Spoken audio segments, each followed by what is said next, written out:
All right, we're live. How is everybody tonight? Let's see who all's in the house. We got one coming by phone. We've got Who's Your Garage, Big Bike Soupy Barn was here, Rude Mopar Dude, Buff's Garage, JB. How are y'all? SRP is talking about the hubcap idea. Oh, the hubcap game, right? I'm gonna cut my phone off here because this guy's gonna keep calling and calling and calling. Oh, you're not picking up? Yeah, well, I'm not trying to. Anyway, Dallas from the American Hot Rod Association is here. Street Fox 347. Street Fox has a little Fox body. He drives around everywhere. It runs mid sixes in the eighth, and he drives it all over. Let's see. Auto Salvage Outlaws calling Tebow 113 cycles. Dean is here. Frankenstein C20. Nancy Cook, that's my aunt, by the way. She always catches our Fridays. John Mounts, Turbo Tom 416, welcome. Andrew Nelson. We were talking a little bit earlier about some of the fastest cars to No Name Nationals. That guy's got some quick ones there, Andrew Nelson. Cool. Desert Mopars, Dinah Wilburn, that's my mom. Smacky's Garage is here. Well, cool. Well, how is everybody? We special guest in the house, Steve Magnante's here. We're doing some different things going into fall, and thought that we could hang with you guys and see what you guys want to talk about. Cool. Simpson Speed Shop is here, all the way from Canada. Yeah, the blank orange paper that Buff is talking about there. What he means is that we have this as our countdown clock. Oh. So the second running of the No Name Nationals, a number will appear here, and that's going to be how many days they have to get ready. Okay. So that paper gets pretty intimidating as the year goes on. Right. When do you start? Is it 365 days from next week? Unknown. We'll see. I think we're within 365. Okay. Yeah, we'll see. Time will tell, but we'll make an announcement here soon. Yeah. Leighton is here. Leighton Welding. By the way, Leighton that you see here, he brought his welding truck to the pits. We had one guy snap a drive shaft in two. Wow. They cut it, cleaned it up, welded on a sleeve, and then put the truck in the burnout competition with that drive shaft. So kudos to them. What a pit thrash that was. Mongrel's Garage, Lunar Outlaw, Daddy's Money Garage is here. Well, how are all of y'all? Glad you could make it. Big Richard's World. How you doing, man? Haven't seen you in a while. Glad you could make it. Big Richard has a white, I believe it's a Dodge Aspen wagon with a 440. Oh, cool. Yeah. That's the kind of cool stuff that this crowd has. Yeah, cool. They're not your typical car show people. Yeah. It's cool stuff. All cool stuff. Yeah. But Rabbit Transit, Dutch, I try to greet all these guys because that's the reason that we do this. I mean, this is for them and for them to have opportunities to ask questions of the guest and come and hang and have a good time. So one thing I'll just start off with that I wanted to see myself. So I did not realize, because I had, watching you from the auction stuff and of course magazines forever. Okay. Since I was a kid, I had never really read like on your bio before. And one thing that struck me as interesting is you had an opportunity in 1980 to buy a Superbird. Yeah. And you missed it. And what I remembered instantly is in 1992, I was 15. I had an opportunity to buy a Roadrunner. It was a nice one, light package, 383. Still had the original B5 blue paint. $1,800. Yeah. And had air grabber. Okay. And I remember that my dad was like, nah. It was a similar thing, right? Yeah. And I wound up getting a 1970 Dart Swinger, and I still have it. Wouldn't trade it for the world. I have no problem with the outcome of it, but I still remember that when I read that story, I'm like, it's not just me. Yeah, hindsight is 2020, and yeah, $3,500 would have bought that Subaru. It was a 444 barrel 4-speed Dana car in the hand of its third or fourth owner. The rear quarters had already been bondoed. It was only 10 years old, but still $3,500 would have bought it. My dad's like, no, yeah. So there you go. Well, so I was reading a little bit too. about what you did early and with models and things like that. And it's interesting stuff how everybody progresses on the path to being a hot rodder. But one thing is that you worked at a pharmacy. That was like one of your first jobs before automotive, right? Well, yeah, it's funny. Yeah, I mean, I was born in 1964 and, got out of college in 1986 with an English degree. In other words, a path Hmm. of least resistance degree. Right. I was, my dad was an optical physicist. And I don't even know what that is. I do, but lenses, lasers, that was his thing. And math never came easily to me. I'm not a math guy, but there's a lot of math and hot rodding and engines, but calculus, trigonometry, those things were just forget it. So anyway, with that said, I got out of college in '86 with an English degree, and the first thing that was available was CVS Pharmacies Management Assistant or Assistant Manager Trainee, and I did that for about 4 months. And oh, did I hate it! Retail is cool; somebody's going to do it for sure. Mhm. But I just realized that I'd rather join the circus and become a human cannonball than continue with that. So I decided to move to California in 1990. But it took a few years to pay my student loans off, all that kind of stuff. And for me, the years between '86 and '90 were grad school, my style. I bought a Hemi Charger, did a lot of street racing. And when I say street racing, we're not talking about Tokyo Drift or anything dumb. It was, dangerous things done safely in the middle of nowhere, straight line, quarter mile. Did a bunch of that, and that was back in 1980. 5, 6, 7, 8, like that. And it was great, a bunch of Mopars. And that was my grad school. My dad didn't know what I was doing, but I towed his line through college. And it's like, now it's for me. I'm going to have fun. But yeah, I did realize that, working at the CVS pharmacy, great place and all that stuff, but it just wasn't for me. Retail was not my thing. And then I sold Chevys for a brief period, 1986 at Ragsdale Chevrolet, and actually sold a Chevy Citation X11. I did. There's a leftover. And, the Cavaliers, the Beretta, the GTU Beretta, remember that thing? Yeah. It was interesting. And of course, the new C4 Corvettes were a pretty new thing. The IROC Z, the Tuneport 305. So it's kind of weird now for me to see those cars in junkyards sometimes. But I remember when they were brand new, the smell of them, the plastic on the seats. And I was there just before the 5.7 IROC became available. So I missed out on that. But to me, that was the second coming of the 427 Corvette because a 5.7 and an IROC in the '80s, Yeah. front wheel drive Chrysler's, there was no performance really. Yeah. Grand National with a V6 was considered a big deal. It is, but by comparison to what we have today, Coyotes, Hellcats. I mean, wow. I never thought we'd see these days. But yeah, the good old days are right now. Well, it comes and goes in cycles. I Yes. mean, I would say that in the '80s, some people were like, "This is the abyss, and we're never going to get out of it." I was there. I was depressed. It was tough. I mean, really, it was a tough time. Tony DeFeo, he was writing for High Performance Cars magazine. He said he bought an '88 Mustang LX50. He says, "I'm a Mhm. Mopar guy. This is the closest thing to a Roadrunner I can buy as a new car."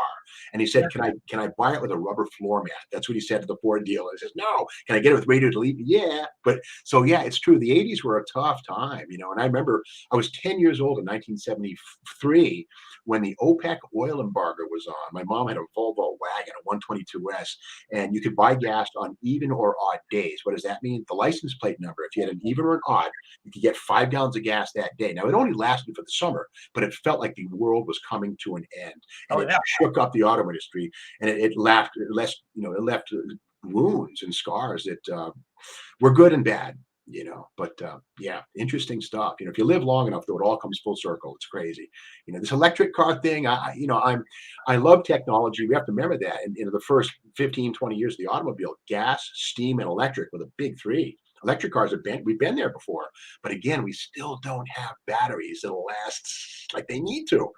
I appreciate them, but I think there's a lot of hype with the electric car thing, and everything good has some hype with it. TV, this new TV thing, the internet, what's that? Come on. Well, everything eventually settles in, but the infrastructure to charge all those cars at the same time ain't here. It's going to be a while. So gas will be here for a while. But, nothing is for sure but change. But we always go back to the same spot. It's funny. Well, it's interesting too, is that there's some things that you kind of wish that their primes had come at different times. So, Yeah. for example, the electric car, by the time we had batteries that were worth anything for electric cars, all the rest of the infrastructure to make the car work had gotten too complicated. Yeah. So imagine if we had a worthy battery and power management system for electric cars in 1970, Okay. so that you could have had cool cars that were electric powered without all of the severe overcomplication of, say, a Tesla. Right. That could have been a little different story. I don't know how different it would wind up being. I know that I'm not into electric cars, but again, we didn't really see viable electric cars until all cars were too complicated to enjoy the electric part without suffering through the rest of it. Yeah, yeah. It's funny. I go to a place for inspection stickers. You know, Massachusetts every year got to get an inspection sticker, and the guy says he doesn't do Teslas because when they come in and you lift the car for the mandatory ball joint and tie rod end inspection, which on a new Tesla is it's an academic thing. You can put a hole in the battery if you use the jack in the wrong way. There's a fit. He says you mess up that battery, you get yourself an expensive problem. So he doesn't do Teslas because jacking them is a specific process. So they're interesting vehicles, but I don't need one. I was reading that the power packs on a Tesla, they have 11 battery banks, and within the 11 battery banks, they all have connected 18650 batteries, which is the battery of a flashlight. Okay. That is the battery. So if you take one of those apart, it has hundreds and hundreds of 18650s. I want to say it's about 7,600 of them. 7,600 flashlight batteries is literally what powers a Tesla. And to me, that is, I would never sleep at night thinking, what's going to happen when those start going bad and you have one go bad in the series? And yeah, you know, I do the junkyard crawl videos. We were out in Burlington auto wrecking today, did 11 of them. And I say to myself, what's going to happen when they start, you know, timing out? Where do those potentially millions of batteries go? That hasn't been figured out, but you know, but it's torque reaction racing. I get what he was saying that they're sort of like MySpace. It is true. There are things that come and go. Remember autonomous cars? That was the big yeah. Goofy. I appreciate it. It's nice to maybe take a nap on the interstate where you're driving for 5 hours. We can do that. But around where I live, nobody's going to take their hands off the wheel. It's just country, you know, people driving back roads. So it's, you know, there's a height factor and that's cool, but just, you know, keep your third eye open and don't, the sky's not falling. We'll have gas for quite a long time. And cars are, you know, the emissions are cleaner than they've ever been. And, you know, we're doing the best we can.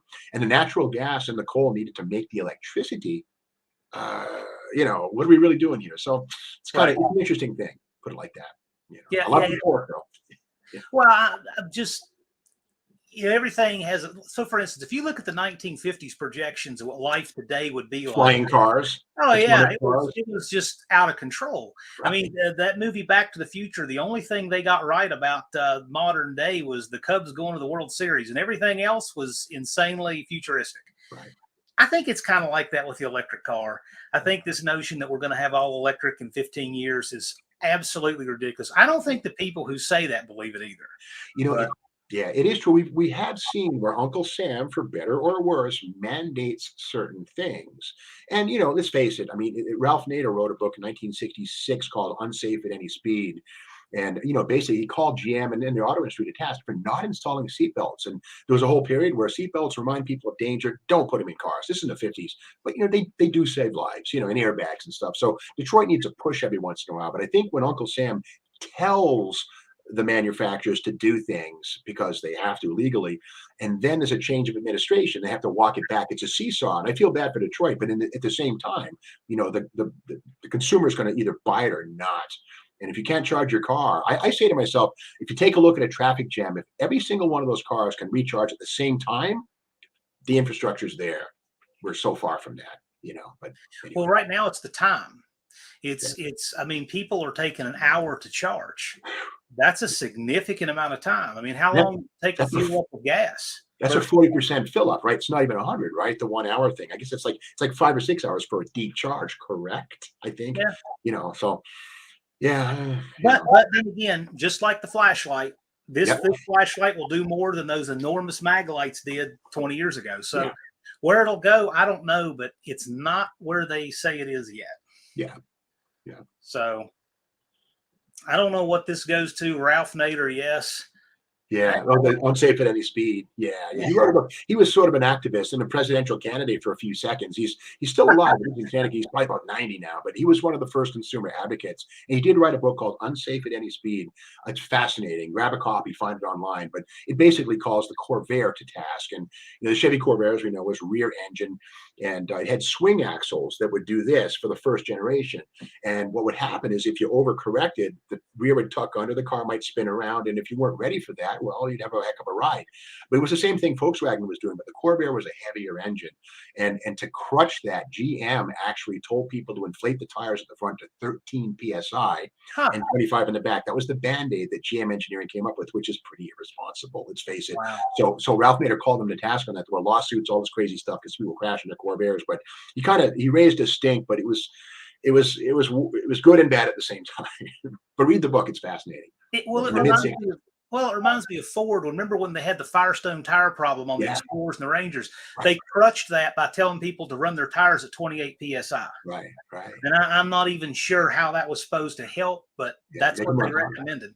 Yeah, and the Ford Pinto, I drove a Ford Pinto in LA for like 2 years, and the whole rear end collision on those things. It is true, but with that said, you hit anything from the rear at 65 miles an hour, and I mean, if the gas tank's under the rear bumper, it doesn't matter what that car is. A Crown Vic, they were burning for a while. The cops, that whole thing. I had a Pinto, and I'm still here. What's interesting is Dallas there in the chat. You see American Hot Rod Association. Yeah. He has a Buick that he's building for Superstock, and it is a 63 Skylark built on the Corvair chassis. Yes, sir. And I didn't realize that because it doesn't really look like a Corvair, but once you pop the hood, he's like, wow. Yeah, those big fender, the wheel openings. It is funny. Yeah, the senior compacts, the BOP cars were born out of the Corvair. And the funny thing is, too, the Buick Riviera, the 1966 Toronado, the 67 Cadillac Eldorado, and the Buick Riviera are all the E car. And the Buick's a rear drive front engine car, same platform. Crazy but true. The front drive cars, there was a fair number of stampings that were shared between the rear wheel drive Riviera and the front wheel drive Eldorado and Toronado. It's kind of weird, GM commonizing certain things, but it is true. The Corvair's bones were found under the early Tempest, the old Skylark, and the Buick F85. Yeah, or Buick Skylark and old F85. But yeah, interesting. So Dallas is building a 63. Is it a turbocharged 215, or what's he building? It's going to have a 364 cubic inch Buick engine in it. Yeah, aluminum heads probably. No, I believe it's an ironhead motor. I saw it sitting on the stand. I can't remember. He's going to dyno it here probably within a month or so, and we'll see what it makes. But it's a neat project. I got a video up on the car, so it's early in the stages. Just got a new front bumper for it, just kind of amassing the parts. But it's going to be a cool little ride. Going to be a 4-speed. Probably leave with the front end up. It's a neat car. Yeah, is it like a Superstock L, something like that, or what class? He runs Southeast gassers with it. Dallas, you can certainly correct us. Let us know in the comments. Yeah. Now here's Desert Mopars asking a question. It's one of these you can go anywhere with. As a guy who's had all kinds of stuff, Hemi cars and so forth, what Mopar, if any, would be on your bucket list at this point? Right. I think for me, the epitome of high performance Mopar engineering.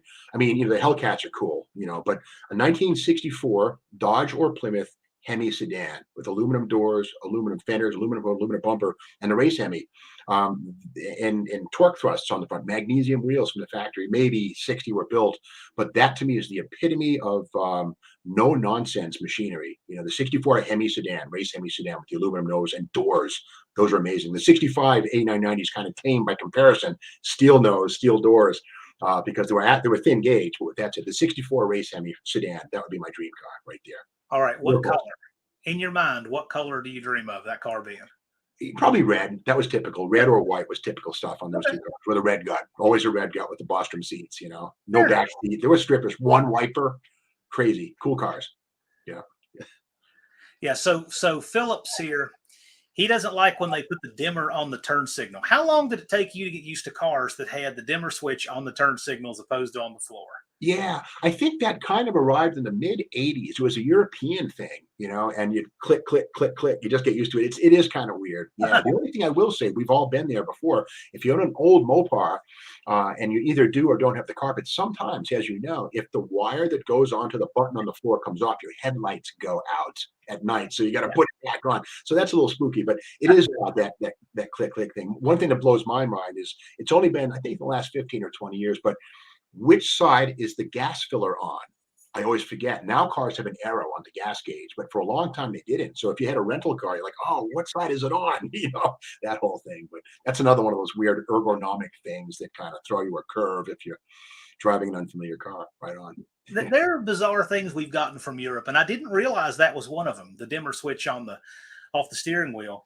I know that I have an 85 B150 van, and the first thing I thought when I looked on the floor, I said, I'm going to trip on that dimmer switch all the time. And it's never happened. Yeah.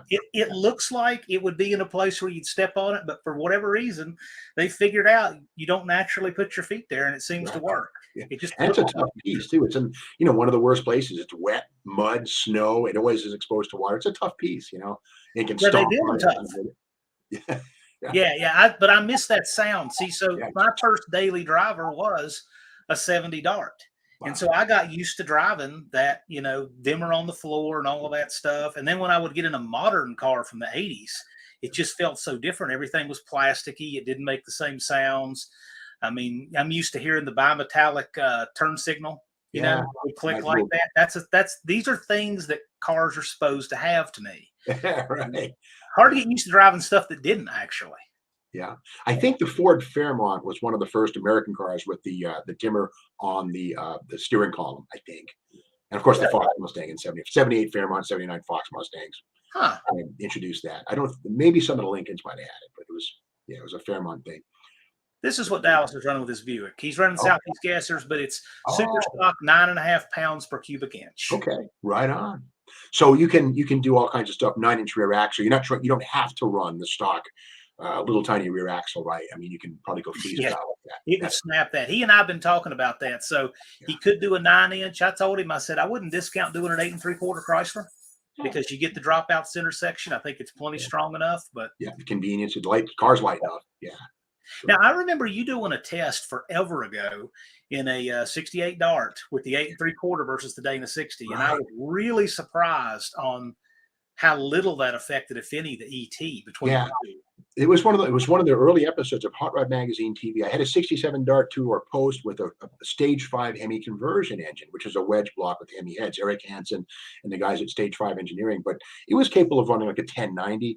But up at Palmdale, 1130s, it was hot, it was humid, thin air. But what we did is we had the 8 3/4, took it out, weighed it, and put the Dana. 8 3/4 is 201 pounds. The Dana was 251 pounds. 50 pounds, that's all the difference was. And that was drum to drum, full of fluid. And it made no difference to our ET. NASA could probably detect the difference, but to me, a lot of people think, well, that Dana's going to be 900 pounds to 1,000. They're not that bad. An automotive Dana, a car Dana. I mean, the middle's heavy, but the ends are just like a regular passenger car, But it was only 50 pounds. That was the difference. Yeah, you could break it down further. What's that? You could break it down further because that 50 pounds was just a gross weight. Yeah. It's even less than that if you were to compare all the rotating stuff. Yeah, it's true. Yeah, that stuff. And that whole thing too about 4 9-inches with, in the 12 bolt with the location, the pinion into the ring gear. I think that's stuff that only like super stock racers are going to be able to monitor. You know what I mean? But it makes sense. I get it. But for a long time, guys were running 12 bolts in their Hemi Darts. Remember that? Super stock H there were 12 bolt GM axles because they had the pinion angle or the offset was ideal. The 9-inch was, interesting stuff. But sometimes we can think a little too much. I used to write articles for magazines, and sometimes you're like, well, we got to come up with something here. And, you can take a hypothetical idea and build a story around it, which is an interesting thought piece. But as they say in the end, they both get down the track, and sometimes there's no clear cut. Like that whole, the 5.7, I remember small block Chevys was something about changing the firing order. Remember that to get away from the dead? Oh, yeah, the 4.7 swap. Yeah, and I don't know that really showed anything anywhere, but it's an interesting thing, and it puts your brain in the right mode for exploring dark corners. But sometimes you can also explore into the middle of nowhere, into the void, and fall off, and chase your ass and overcomplicate your world. But anyway, well, I mean, I really appreciate that stuff, and I love that kind of thing. In exploring the theory, but it's got to be kept. It's got to be kept in context. Yeah, I mean, you don't chase 1 horsepower here when the car weighs 50 pounds too much. Right. That kind of thing, right? If you eat 3 pizzas before you go drag racing, I do that. So, it's kind of right there. Maybe don't eat the pizza. Same difference as taking the battery out of the car. Yeah. I'm not even thinking of exploring a 4.7 swap camshaft, when I'm 275. It's just like there's just no reason, right? This is my idea of health food right here, right? So, in fact, I keep these ready to go, so anyway. Dutch Guy's Garage is saying, what's your opinion of the Mopar F body? They're cool. The Volare and Aspen, 76. They were prone to rust, but ignoring all that kind of stuff, interesting cars for the time. The only thing that's weird about those, and this is very telling, today we now have Hemis, we have 5.7, Scat Packs, Shakers, Hellcats.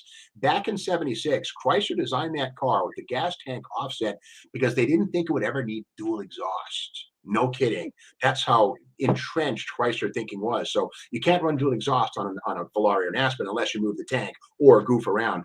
And so it's weird to think that that was a platform that was designed from day one not to have a dual exhaust system, which tells you something about the lack of power they expected it to always never have, if you know what I'm trying to say. But they were cool. Volare Roadrunner, like the Load Runner, the Super Coupes, they're cool.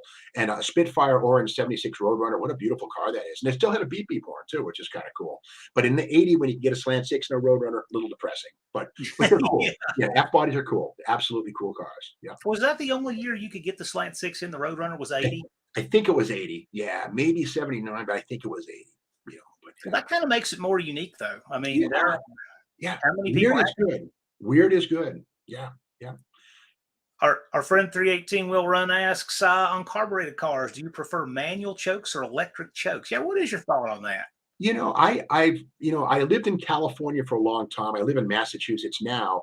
And I sometimes find that, like, when I buy like an Edelbrock 4-barrel, I get the manual choke variety and I just wire the thing open, and I never, most of my cars, I don't know. I never really worry so much about the cold weather drivability because within 5 or 10 minutes, it's warming up. The choke's kind of out of the picture. And when chokes get stuck, they can cause as many problems as they start. So I kind of like a manual choke so I can get rid of it. But just you take the plate out of the carburetor. That's just me.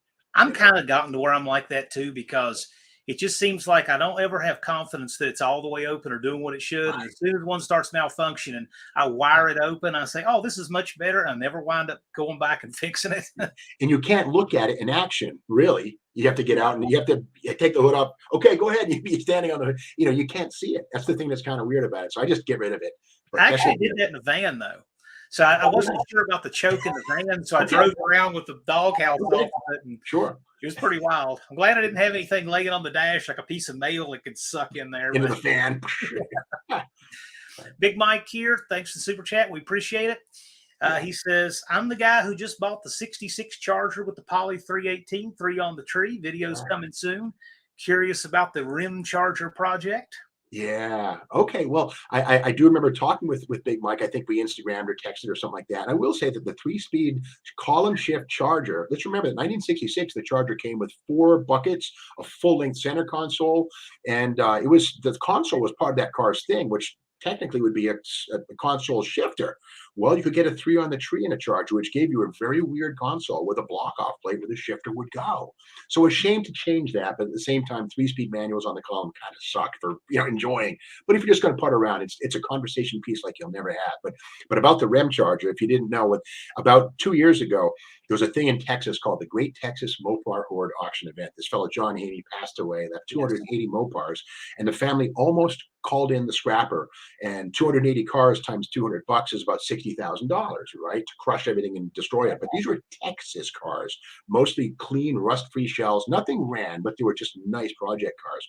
Anyway, we brought in Spanky Astor's Freedom Car Auction, and we got $680,000 for them on an online auction. So they all found new homes, including a '62 Dodge police car that I bought, which is Project Ram Charger. The idea being that I'm going to put a 513 Ram Charger engine in it. It's a sleeper. It's a 4-door Ram rapid eye movement charger.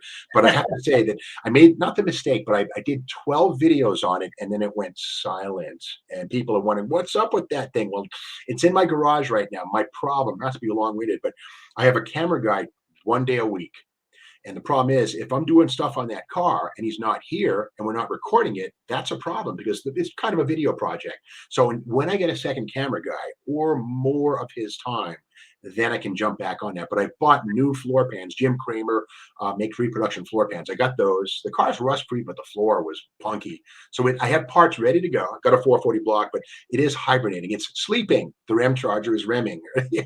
So I kind of feel bad because a lot of people, what's up with the REM Charger? But it's hibernating for now, but it'll be back soon. I don't know why. I've done the same thing. It's hard to put something on a channel and then you have to stop for a while. You got to follow. It's hard. They will keep reminding you forever. I mean, my primary thing is, the junkyard crawl. That's 99% of what I do. And the REM charge was kind of a when I wasn't, it was kind of temporary. I should probably do a video just explaining that, but I get it. But thank you for the pressure, because I don't want to, I'm not going to forget about it, but it's just sitting there for lack of a camera. Well, what is next for the car? Well, the car itself is pretty weird. It's a 9-code police package 62 Dodge Dart. Now the problem is it's not the 361 4-barrel, it's a 318 poly, but it has 11-inch drums, big sway bars on the front, 6-leaf springs in the back, the 8 3/4 of course, but it has the Lease Neville alternator, massive alternator. It's a cop car. And it's still there. The alternator hadn't been changed out.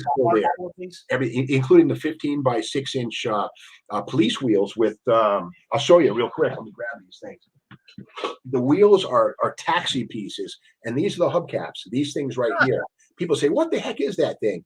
These are actually fleet wheels seen on taxi cabs, cop cars from 1956 through 66, C-bodies. And the wheels take this. This is not your normal Chrysler wheel, the little metal tabs. So it even has the right wheels and hubcaps. And I'm keeping that stuff.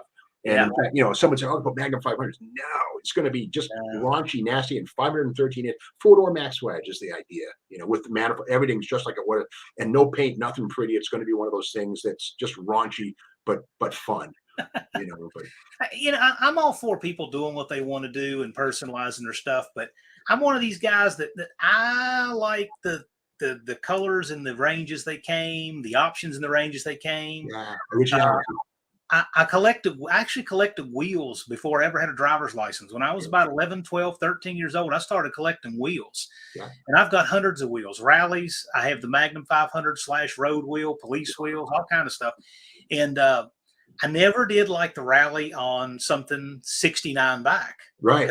It's the wheel of the 70s. It's the new look for the 70s. And it should be on 70s cars. And like the high impact colors, etc. Some people are like that. Some people are like, paint anything, any color, and that's fine. You do your car your way. But to me, I kind of like things more in line with the culture of what I think was going on then. Yeah, originality is a nice thing. And I often, I'll say this, I don't want to offend anybody, but you can, with what you do to your car, you can either compliment it or insult it. And I've done both. I have a Ford Fairmont, okay, that has a straight axle. It's like a funny car, which is like, why? I don't know. So I immediately don't have a right to say anything about anything. But it is true that sometimes just doing stuff to cars for the sake of doing it can be a shame. Just kind of let it be. But to each their own, and it's theirs. And when they own it, they can do what they want.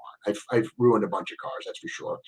I love altered wheelbase cars. I had a really clean 63 Dodge 2-door 170 sedan. And I sliced it and diced it. It became the Rampage, which is like an altered wheelbase, raunchy, created with the max wedge. The idea was a race Hemi at some point. I sold the car, didn't happen.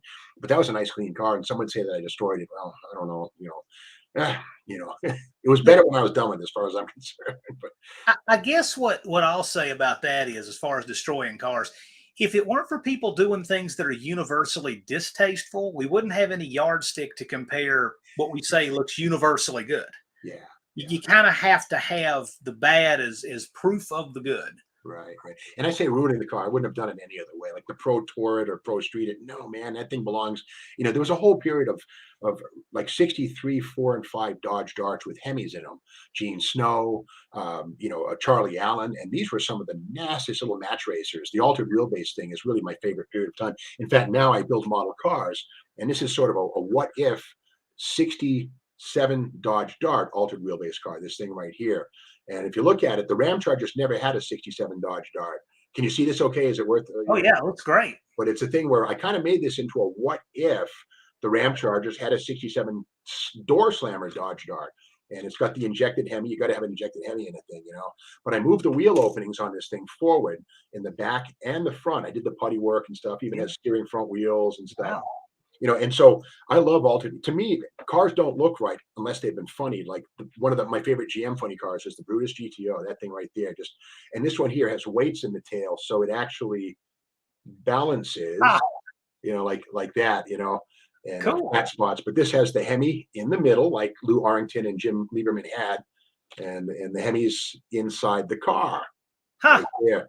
But again, the Goody Speed Shop. But this is something that I altered the wheelbase on this. But if I had a Pontiac Tempest, I would do this in real life because altered wheelbase cars are the meanest. To me, they just have the most presence of anything. Even an AMC Marlin can look pretty cool. This Oh is wow. put together. And again, you got to have a Hemi in these things. There it is right there. Blown Hemi in this one. But the suspension and stuff. Christ, an art car torque flight, got to have that. But I love building model cars as much as real ones, big ones. But these are cheaper and you can get them done a lot faster. Well, when you build those now, I think on the Chrysler it was 15 forward in the rear, 10 forward in the front. Yeah.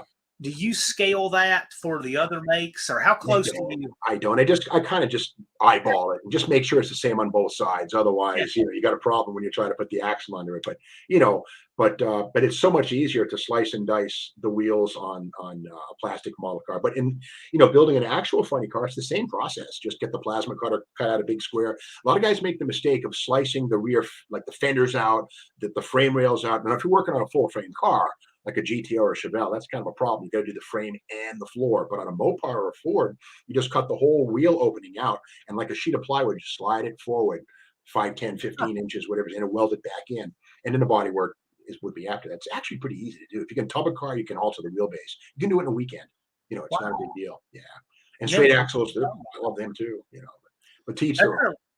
That's really cool. How do they drive other than when you're not on the track? They're fine. They're fine. I mean, I've had 3 of them: the Wilshire Shaker Nova, the Rampage Dart, and the Funny Fairmont. And they all have parallel leaf springs and a tube axle. And the one thing I do find is that in LA, where the roads are billiard board smooth and flat, there's no issues. But you come out here, you get a shimmy. It's kind of weird. You can set up as much caster as you want, and that should cure the shimmy. But you have to run a steering stabilizer, a little like a Jeep CJ5 thing to keep the thing. When you do that, you're good. Now, don't pretend it's a Ferrari.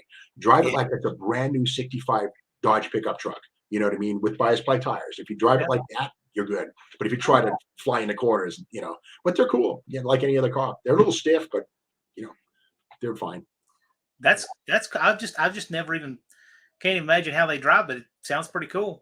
Yeah. Lunar Outlaws Garage is saying you found an A60 Supra. He said, is there any import from the 80s or 90s that is on your bucket list? I have to. Yeah, I mean, I got to say that was the A60 Supra. That would be about 78, 79, 80, the first gen Supra, which was like a Celica, but it wasn't. It had 4-wheel disc brakes. It was a longer wheelbase for the 6-popper. And we found one in a junkyard. That's a rare car. Sadly, here in Massachusetts, it was paper thin, rusted. It's still there. We saw it today. The engine's gone. The rear axle's gone. They had limited slip. But the 80s, I mean, I got to say that the Mitsubishi Starion with the little turbo 4, the turbo 2.6, and the wide body kit, those are mean little cars. Or the Conquest, those are bitching too. Yeah, those are beautiful little cars. And the Japanese car thing is coming on. We now know that anything that's clean and unmolested from the 70s or 80s from Japan is at least $15,000. It's not a $500 car anymore. But they got to be clean. They're coming on. I remember people driving them as dailies, when I was a kid, and I think of those early cars, and it's because you just don't see them now. They just disintegrate with rust, and people weren't taking care of them. Yeah, they didn't have any caretakers. Yeah, I'm not into wine and cheese. I don't drink anymore, but to me, beer or whatever and pizza. But there's a thing called cleansing the palate. What that means is, with the passage of time, you haven't seen enough. It used to be you'd see rusty Volare station wagons, like, please stop, make it stop. Right. You don't see them anymore for, say, 10, 15, 20 years. Or if you're young enough to where you don't know what they were, suddenly they look good again. Even IROC Zs, I've always liked them. They're cool cars. But like 79 Trans Ams, the disco era Trans Ams, we used to joke about those things because they had no power. The shaker doesn't do anything. It's sealed shut, but it sells cars. And now I get it. People pay $100,000 for those things, but they got to be clean, pure, nice. We're talking Barrett-Jackson, where people fight with their wallets, and that's cool. But it brings the price and the value of those things up to a degree. At least they're not being turned into monster trucks anymore. You know what I mean? That was a thing for a while. We'll come back to Barrett-Jackson, but sure. I want to show you this. So our friend Two Hacks, who's over here in the chat, by the way, we call them by handles, but we've met all these people. Two Hacks Jeff. Cool. Jeff knew Norm Kraus, and he sent me this today. He actually built this from scratch, a two-scale model of the dealership and everything. I've seen that. He brings that around to like the Mopar Nats and stuff. That's like a traveling display, I think. I think that is so cool. Yeah. He just sent me these today. That is cool. I'm happy to put them up here. Yeah. But He's an interesting character. I Yeah, like this. This is neat. that is cool. Snapshots in time in 1/25th scale. That's cool. Right on. So Yeah. speaking of Barrett-Jackson, how did you get into the whole Barrett-Jackson thing? How did that world collide? Yeah. Well, the funny thing is, I mean, it's going to be 19 years this January. I've been doing the Bears. Unbelievable. But that all started. I left Hot Rod magazine, and in January, I'm watching Barrett-Jackson at my house in El Monte, California. I lived out in LA for 17 years, and I'm sitting there watching, and there was a Boss 429 on the block. Now I'm a spectator. I'm at home. The hood comes up. The guy goes, "Well, that's quite a lump." And that's all he had to say about it. Now, here's the thing. Before that, on Speed Channel, Hot Rod Magazine TV used to run, and so they kind of knew me from doing junkyard crawls and stuff. I got a phone call. Hey, Steve, Brock Yates dropped out of the broadcast for the Florida show, 2005. Would you like to try it? So I go from sitting there in my living room to 3 months later being in Florida, standing with Alan DeCadenet talking about cars on the block at Barrett-Jackson. So it was supposed to be a one-time deal. And then Brock Yates left. He didn't come back. And you want to keep doing this? Sure. Okay. And, so that was kind of how it started. Speed Channel, Hot Rod Magazine TV, which was on Speed. And they says, well, let's try that Steve guy, see if it works out. And my primary thing is giving the car a voice. I make notes. I prepare notes before I go in there because, if a Corvette comes up, a 327 3-speed manual, we want to put the chassis cam on that to show that 3-speed transmission, not the Muncie, but the 3-speed, and point out the fact that it was like 87 made, whatever it is. And it's better to know that before it comes on the block because you got no time. So I make notes the week beforehand. It's in my hand always make notes. And but it's fun giving cars a voice. Well, okay, and real quick, I want to grab this super chat. Thank you, 318 Will Run. He says, I appreciate your love for models. I grew up in a family that built models and now collects dealer promo Mopar muscle cars. No time to build anymore. Yeah. Thanks, man. He's very well respected member of our community there. So question, when you do the prep for the auction, because you had mentioned this in a video before, and you're sitting there at your desk and stuff, what is that process like? Because obviously there's a lot of things you have in your head, but you also want to keep the sharp points sharp, right? Yeah. And so what is your prep like? So it goes from they make a phone call or however they do it and say, hey, we got an auction on this date. Okay, so how does your planning go into that? Because I'm just curious because when you watch the auction, it's really smooth and seamless, right? Yeah. And that doesn't just happen. Yeah. Give me 2 seconds. I'll be 2 seconds just going to grab something across here. It'll all make sense. Yeah. Okay. Okay. Right now, the Houston auction is a week from right now. We'll be into day 2. It's Thursday, Friday, Saturday of next week coming up.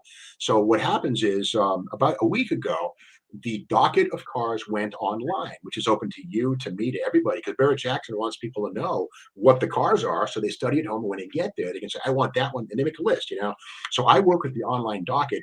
And what I do is I then, if we're going to be on the air from, say, lot number 101 to 305, I'll ignore things before 101 because we're not on the air. Why make notes? Because it's not going to make the air, So what I then do is, okay, lot 101, 1978 BMW 320i. Okay, what do I know about that? Independent rear suspension. I might even, it's convertible. All of these are made by Carmen or whatever it is. And the next one, 78 Corvette, the pace car edition. Okay. And then I go to my Corvette book and say, well, the 16, this special BIN. And my library, I have books like these things here. I keep them always right around, And then what happens is all those notes go into these things. These are handwritten pads. And if you look right here, this one here is from Scottsdale 2022. This is Tuesday right here, right? And I keep these. I have tons of these things. And basically, I just make notes on the cars, and it takes time to do this, So I have this in my hand, my microphone in the other one, and I use these notes to prompt me. Oh, yeah, this is a GTO with a 3-speed manual. So I see it coming up. And so I make notes. And this is just the tip of an iceberg of 18 years of doing this. I tons of these things. In fact, I used to sell them on my Instagram. I sold $25 a whack. I sold like $3,000 worth. I still have hundreds. I just figured somebody take these things, But so that's the thing. The secret sauce is preparation.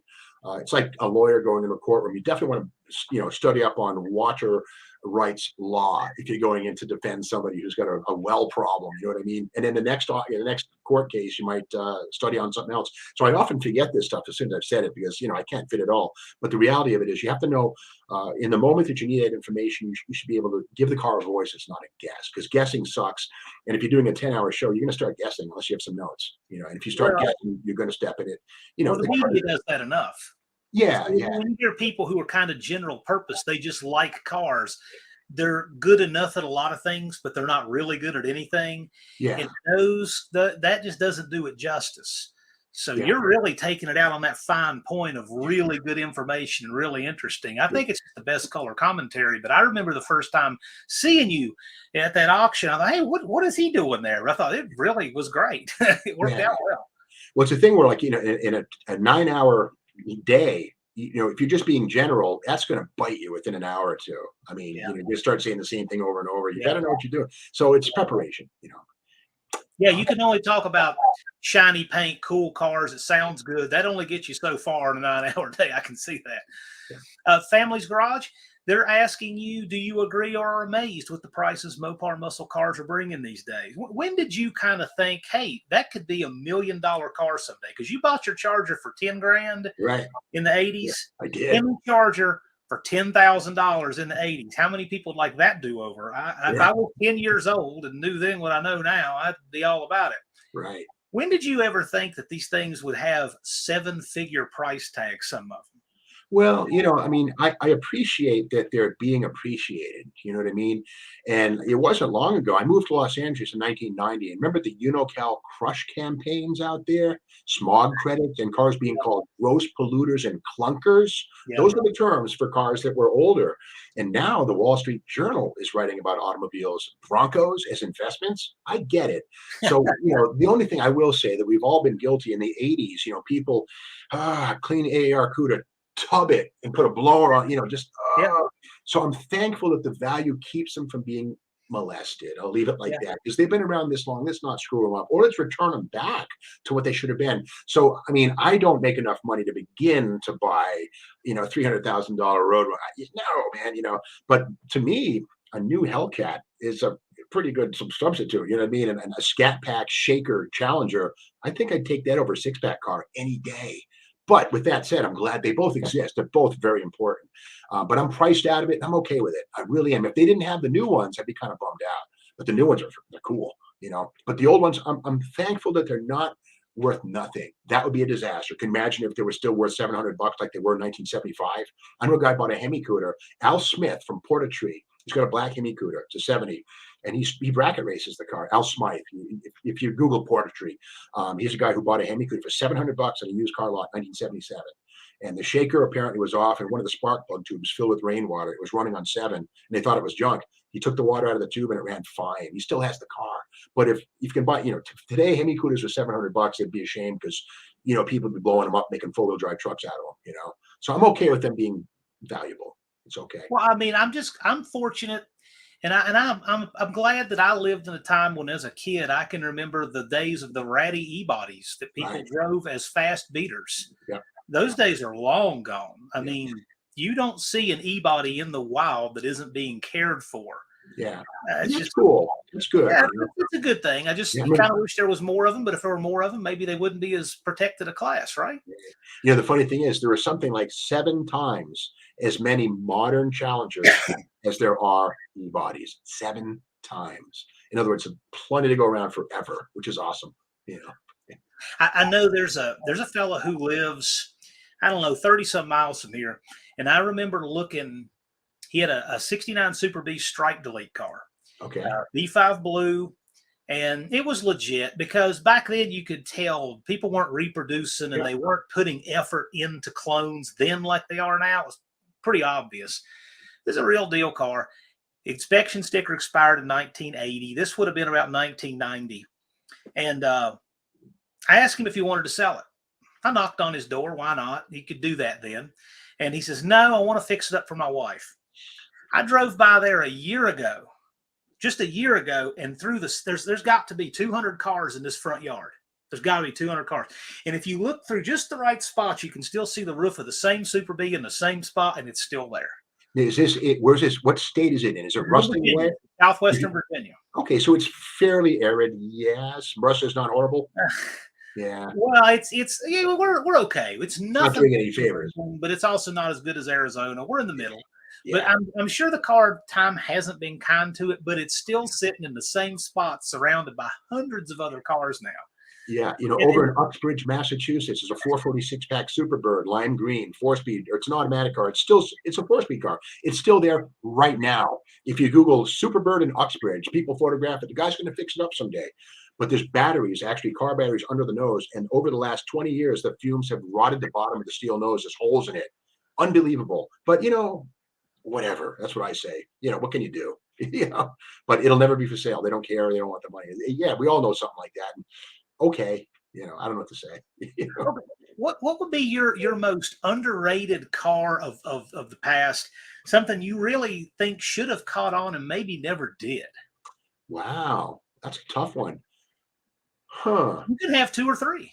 Yeah. It's up to you. It's your Well, your answer. I will say, I mean, in the Mopar world, 66 and 7 Chargers, Hemi cars, that's a special body, special interior, metal grille, not shared with anything else, 4 buckets. And even with a Hemi, those are kind of lagging behind, even, like everything. I don't understand that. So Chargers, 66 and 7 Chargers are very special cars. They kind of, some would say they look like an add-on roof and stuff, which is kind of what it was, but there was far more than throwing a roof at a Coronet. I mean, a lot of engineering in that car. They're cool. And the 64 through 66 Barracudas, the big bubble cars, they're okay, but the 67, 8, 9 fastback Barracudas, those things are beautiful. The notch is not so much, but the fastbacks, the 67, 8, 9, second gen Barracuda, beautiful cars, and they're still pretty affordable. 340 car, even a 318. You know what I think is interesting. So, and everybody is different. I prefer the notchback. I Okay. actually like the notchback over. But here's the thing. Apparently, a lot of other people do too. I was at Carlisle, and a member of our community, Kiwi, Kiwi's Classics, that he posts in here occasionally. He has a notchback Barracuda, and he said, "While I was at Carlisle, hey, can you find a trunk lid for me?" Mhm. I said, "Well, I'll look around." I found one trunk lid at all of Chrysler's at Carlisle. It had a little rust here and there, enough that Kiwi passed on it. The guy wanted 400 for it, and Yeah. this is a notchback, so those cars are being appreciated. Yeah, I will say one thing. It is frustrating to see folks just asking $900 for the rotten Valens. Just sell it. Let somebody else use it, and then they come back 10 times. And it's not greed. No, it's not. It's basically trying to optimize things you have to pay your bills. I get that, Yeah. but sometimes just there's a fine line between just sell the damn thing to somebody who can use it for $200. Just let it go. It becomes clear that they want to be able to tell people they have it more than anything. Yeah, And by the way, I've lost patience with the swapping scene. It just $8,000 for an inflator for a spare tire. You can keep that. Thank you and goodbye. yeah, But I kind of get it. I usually do, if I sell things, if I buy something for $100, I'll $200. I'm good. And just if you can double your money. But it's to each their own. And that's cool. That's J-Bo here, I highlight his comment. He has one of the most famous notchback Barracudas on all of YouTube. They call it the Nacho Cuda. So. okay. A lot of these cars have such personality. I wanted to grab a comment from Wild Rose here. I remember this car, reading about it. I thought it was so cool, and I'd love to know the answer to this too. Whatever happened to the 500 Cadillac engine Chevette?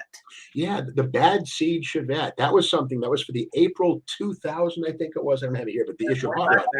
Yeah, and the idea there was, see, Ro McGonigal, when I got to Hot Rod, he was the editor and he hired me on. And Ro has quite a history. In fact, 1969, Plymouth had an ad for the six-pack Roadrunner where a magazine writer and Ronnie Sox both tested a Roadrunner six-pack car. Ro was that guy, and I'm working for him. He's telling me about that day. And that car, apparently, he had it for the weekend, and the carburetors were stolen off it out of a parking. It was like all this crazy backstory. But with all that stuff said, Ro had a fierce sense of humor, and we said, let's put a big engine in a little car. I said, how about a Chevette with a Caddy 500? And we did that, and it actually ran. And I think we ran, I don't know, 1190s or something like that. I forget what it was. It was it was at Palmdale, at 1250. Indicated, which corrected for sea level was at 11,999, and it really did that. And we put, I had it built. I didn't weld then, so I did everything except for the welding. My buddy Dale Dale Cooch did the welding, and we put the carburetor under the windshield. In other words, like an old gas funny car for weight distribution. Because if the 500 was up over the front tires, we just spent a tire smoking piece of junk. But it actually hooked 100%. And for tires on that, we used Honda drag tires, 13-inch rim. They were very narrow, which crushed the 3.0 axle ratio, and were sticky as heck. And we used a Ford Pinto 8-inch rear axle, and just junk that it worked really well. So that car, long story short, when I left Los Angeles, I had an Intercity Lines rig with 6 vehicles in it. That was number 7. I knew I couldn't use that anywhere, so I gave it to a buddy of mine who works for Bob Mosier. Mosier's Muscle Car Motors, the Max Red car, Steve Magnante. And then he, I think, traded it to somebody. It's still around. It's still alive. And the guy who has it now understands full well it's the only Chevette ever on the cover of Hot Rod. And it's the only cover ever on the cover of Hot Rod with bird shit on the windshield. Really. And it was an anti-statement in a lot of ways. It was perfect. People got it. It was very roadkill before roadkill was even a thought. Right. And that was a cool car. Well, the Chevette, one thing I remember about it, and yeah, you'll remember, you'll have the details better than this. It seemed like you used the front half of a F-150 leaf spring. That's right. Yeah. That's right. Yeah. As you know, the Chevette basically has an Opel Cadet rear suspension, a torque tube. Yeah, they're weird little cars, but they have lower control arms and a watch link that goes off on an angle, the rear transverse. So you take a Ford F-150. I just basically looked around for anything that would span the distance from the anchor point on the Chevette to the center of the axle, and Ford F-Series pickup truck springs, cut it in half, bolts right in to the hard point for the lower control arms, and then you just weld a cup onto the axle and use the stock coil springs for the Chevette and the watch link welded to the Ford Pinto, and it was right in there, the 3-link. Perfect, and with regular shock absorbers, but it was a traction monster. No axle hop, nothing. It would just, in fact, on my YouTube channel, we did an episode of Hot Rod Magazine TV, the Battle of the Vets, and we ran that Chevette against an LS6, whole bunch of Corvettes, Chevette, Corvette, that whole thing. And if you go to the Steve Magnante YouTube channel in the playlist, you'll see Battle of the Vets. Check it out. It's actually it's that episode where that Chevette nuked a bunch of Corvettes. Of course, it did nothing else well. But it was so if you want to see that, it lives on, but it's still alive. And about, I guess, 5 years ago at the Father's Day show at the Pomona Fairgrounds, the LA Roadster show, they had a gathering of Hot Rod Magazine cover cars, and there was the Chevette still with the bird poop on the window. The guy left it right, and that's cool. Like, whoever has it understands it, instead of I don't know, cleaning it. We never ever clean that car, So yeah, that was the Chevette, the Bad Seed Chevette. That was Ro McGonigal's sense of humor, giving me freedom to make it happen. So, and Ro's still doing. He's down in Florida. I talked to him just the other day. He's doing great. So it's cool. Cool. Yeah. Well, the magazine thing. Of course, that whole landscape has changed. It's gone completely. Right. And I think that part of the descendant of that is what we're doing here right now. Absolutely. The YouTube Automotive channels, we're the legacy of that. Yep. And for better or worse, but this is where we keep some of that alive. And what I'm hoping is that, I know when I was a young guy, I remember one of my favorite articles, there's a bunch of them, was that 68 Dart, $12.99 for $1,200. Yeah. And I love that article. Yeah. Now we're talking Tony DeFeo. No, that was the road. Yeah. David Freiberger's. Yeah. He took the 440. This was not the Plan Z. This was, I believe, before that. Yeah, well before that. This was a Dart, and what I look back and I'm kind of horrified when I wasn't at the time, but I'm like, wow, you guys bought an entire Imperial, and all you did was take the 440 and scrap it. Had a 340 Duster. You got a few parts and just punted it. I just like you can't even look at that today without wincing. But back then it didn't even faze me. I thought, yeah, here we go. We're going to get $12.99 and it was cool. But I'm hoping that we can collectively try to have an impression on young people with what we're doing here, to be creative, explore, have fun with junk, and not get pigeonholed into doing stuff by other people's standards. And that's what they were doing. That's what I hope a lot of us are trying to do. Yeah. It's funny, Freiberger got a lot of heat for that. And the thing is, the transmission mount broke and he used hose clamps. It worked. So hats off. That was a brave and cool thing to do, and I like to say that you either own your car or your car owns you. And I know a lot of people, their car owns them. Yeah, nothing worse. I mean, I don't have the gene where I have to polish the lug nuts. You know what I mean? Like, wow, every time. I mean, I get it, but what a lot of work that is. You're not really beating on it or enjoying it. I like to say that the car should shine from the inside out, starting with really good machine work on that crankshaft, shiny, and then from there out, okay, but structural rust is, I hate that, because I grew up in Massachusetts, but surface rust, no big deal. Let it be. Patina is cool, you know. Well, I mean, happiness is not getting what you want; it's wanting what you get. Yeah. So Yeah. I have a '68 Dart that I described one time as being 55% B5 blue and 45% surface rust, Yeah. and it's great.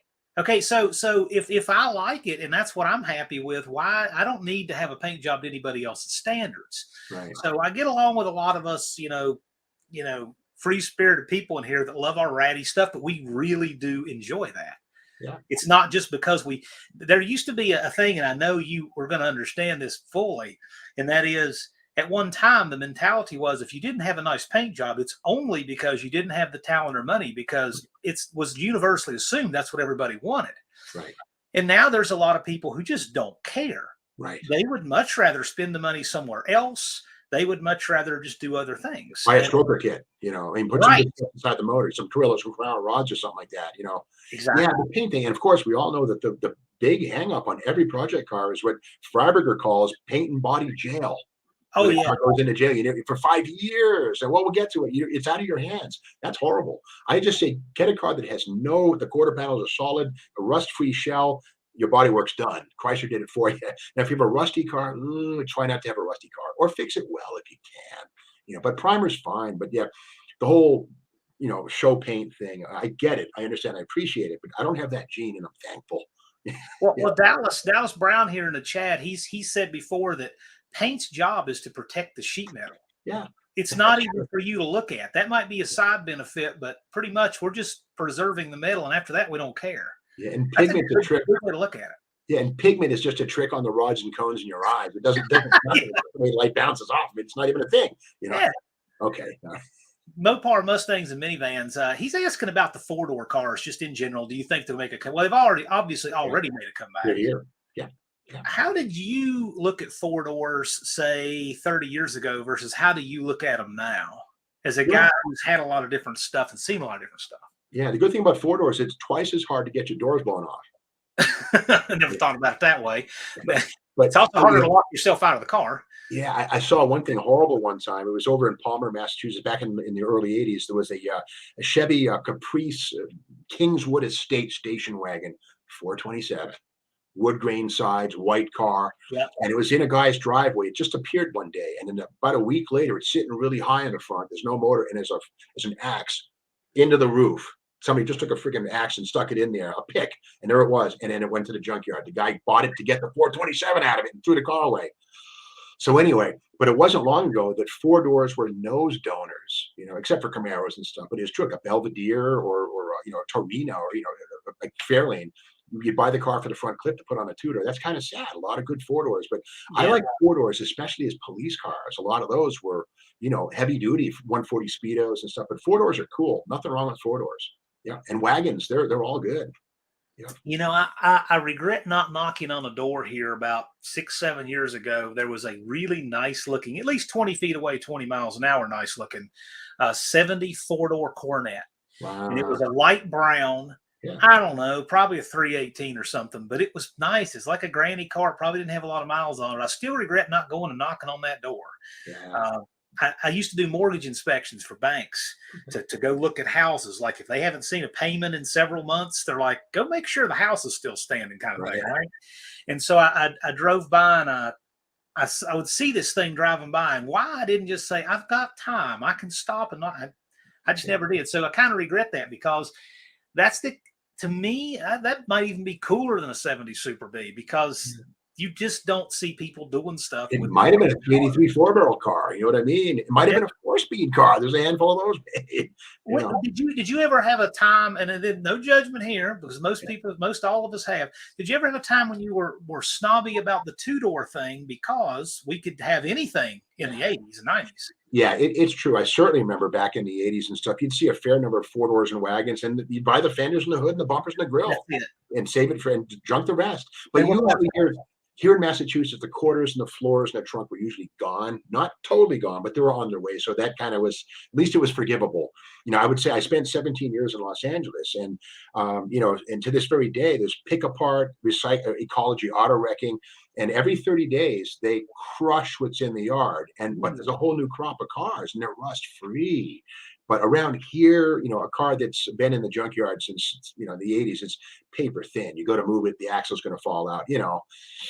But yeah, it can be a crime if it's from a rust-free area and those cars are crushed. But it is true. You'd buy the clip and put on a two-door. But yeah. Well, the wagon thing wasn't really a thing. I mean, I know that when I was a kid, wagons were for parts and demo derbies. And, Yeah. I clearly remember going to what was my favorite junkyard, Cool Char's Junkyard in Tazewell, Virginia. Long gone. There's not even a yard there anymore. Now a contracting company has bought the land and there's a building there. But when I was a kid, I can clearly remember 69 Coronet 500 convertible, says 66 Charger with a 4-speed, all kinds of A bodies. One of them was a 340 car. I have the fender tag off that car right now. Just all kinds of stuff. A body 8 3/4 housings in there. All kinds of stuff, and they just flattened it all. There was a 68 Super B, just too much stuff. And this is just what I remember. There was a lot there, acres and acres of it. Yeah. I remember people didn't appreciate things like the wagons. And now wagons, of course, made a huge resurgence, and I'm glad for it. Wagons. He's asking a good question. Weight difference from 2 to 4 doors. Yeah, I think it's maybe 100 pounds, something like. It's not that much. Yeah, not much. Yeah. 4-door has it's got a stiffer body to it too with that post. So That's true. Hard tops. I mean, and it is true if you look inside a lot of cars. I mean, in the junkyard, sometimes I call it a junkyard factory cutaway. There are certain gussets and things inside of hard tops and convertibles that aren't there in sedans and vice versa. Things that are under the skin, because when you take the pillars out, you've got a flexible flyer, and I mentioned this to you earlier, but even something like, remember the Saab convertible, the 900 convertible? Right. Yeah, you tell them about the Saab. Yeah, the windshield on that is glued into the A-frame because it's structural. On a sedan hardtop, a car with a roof, the windshield floats in rubber. But in other words, there's an engineering crutch to stiffen the car.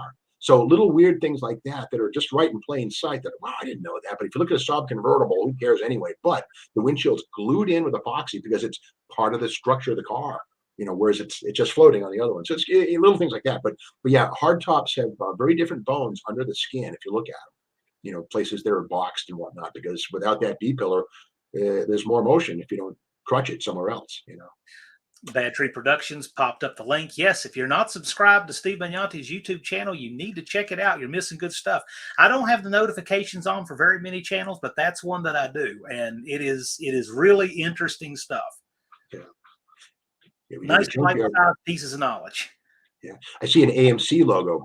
Bad Tree Productions, American Motors, probably. I'm guessing it looks red, white, blue. Well, actually, I've got them back here in my studio too. It's something that Blake made. They're Mopar people, but okay. You never know. You might see an AMC pop up on that channel. You never know. Andrew Nelson. Now, these guys have some unique cars. They said people snobbed the odd rods like Studebakers. Yeah. Dare to be different won the battle. How many people walk past the Camaros to look at the odd ones now? It's true. Very true. Yeah. Very well. Look at the Holy Goat. Look how many people walk past the shiny stuff to look at Dalton's car. In fact, real quick, I'll show you something. This is kind of interesting.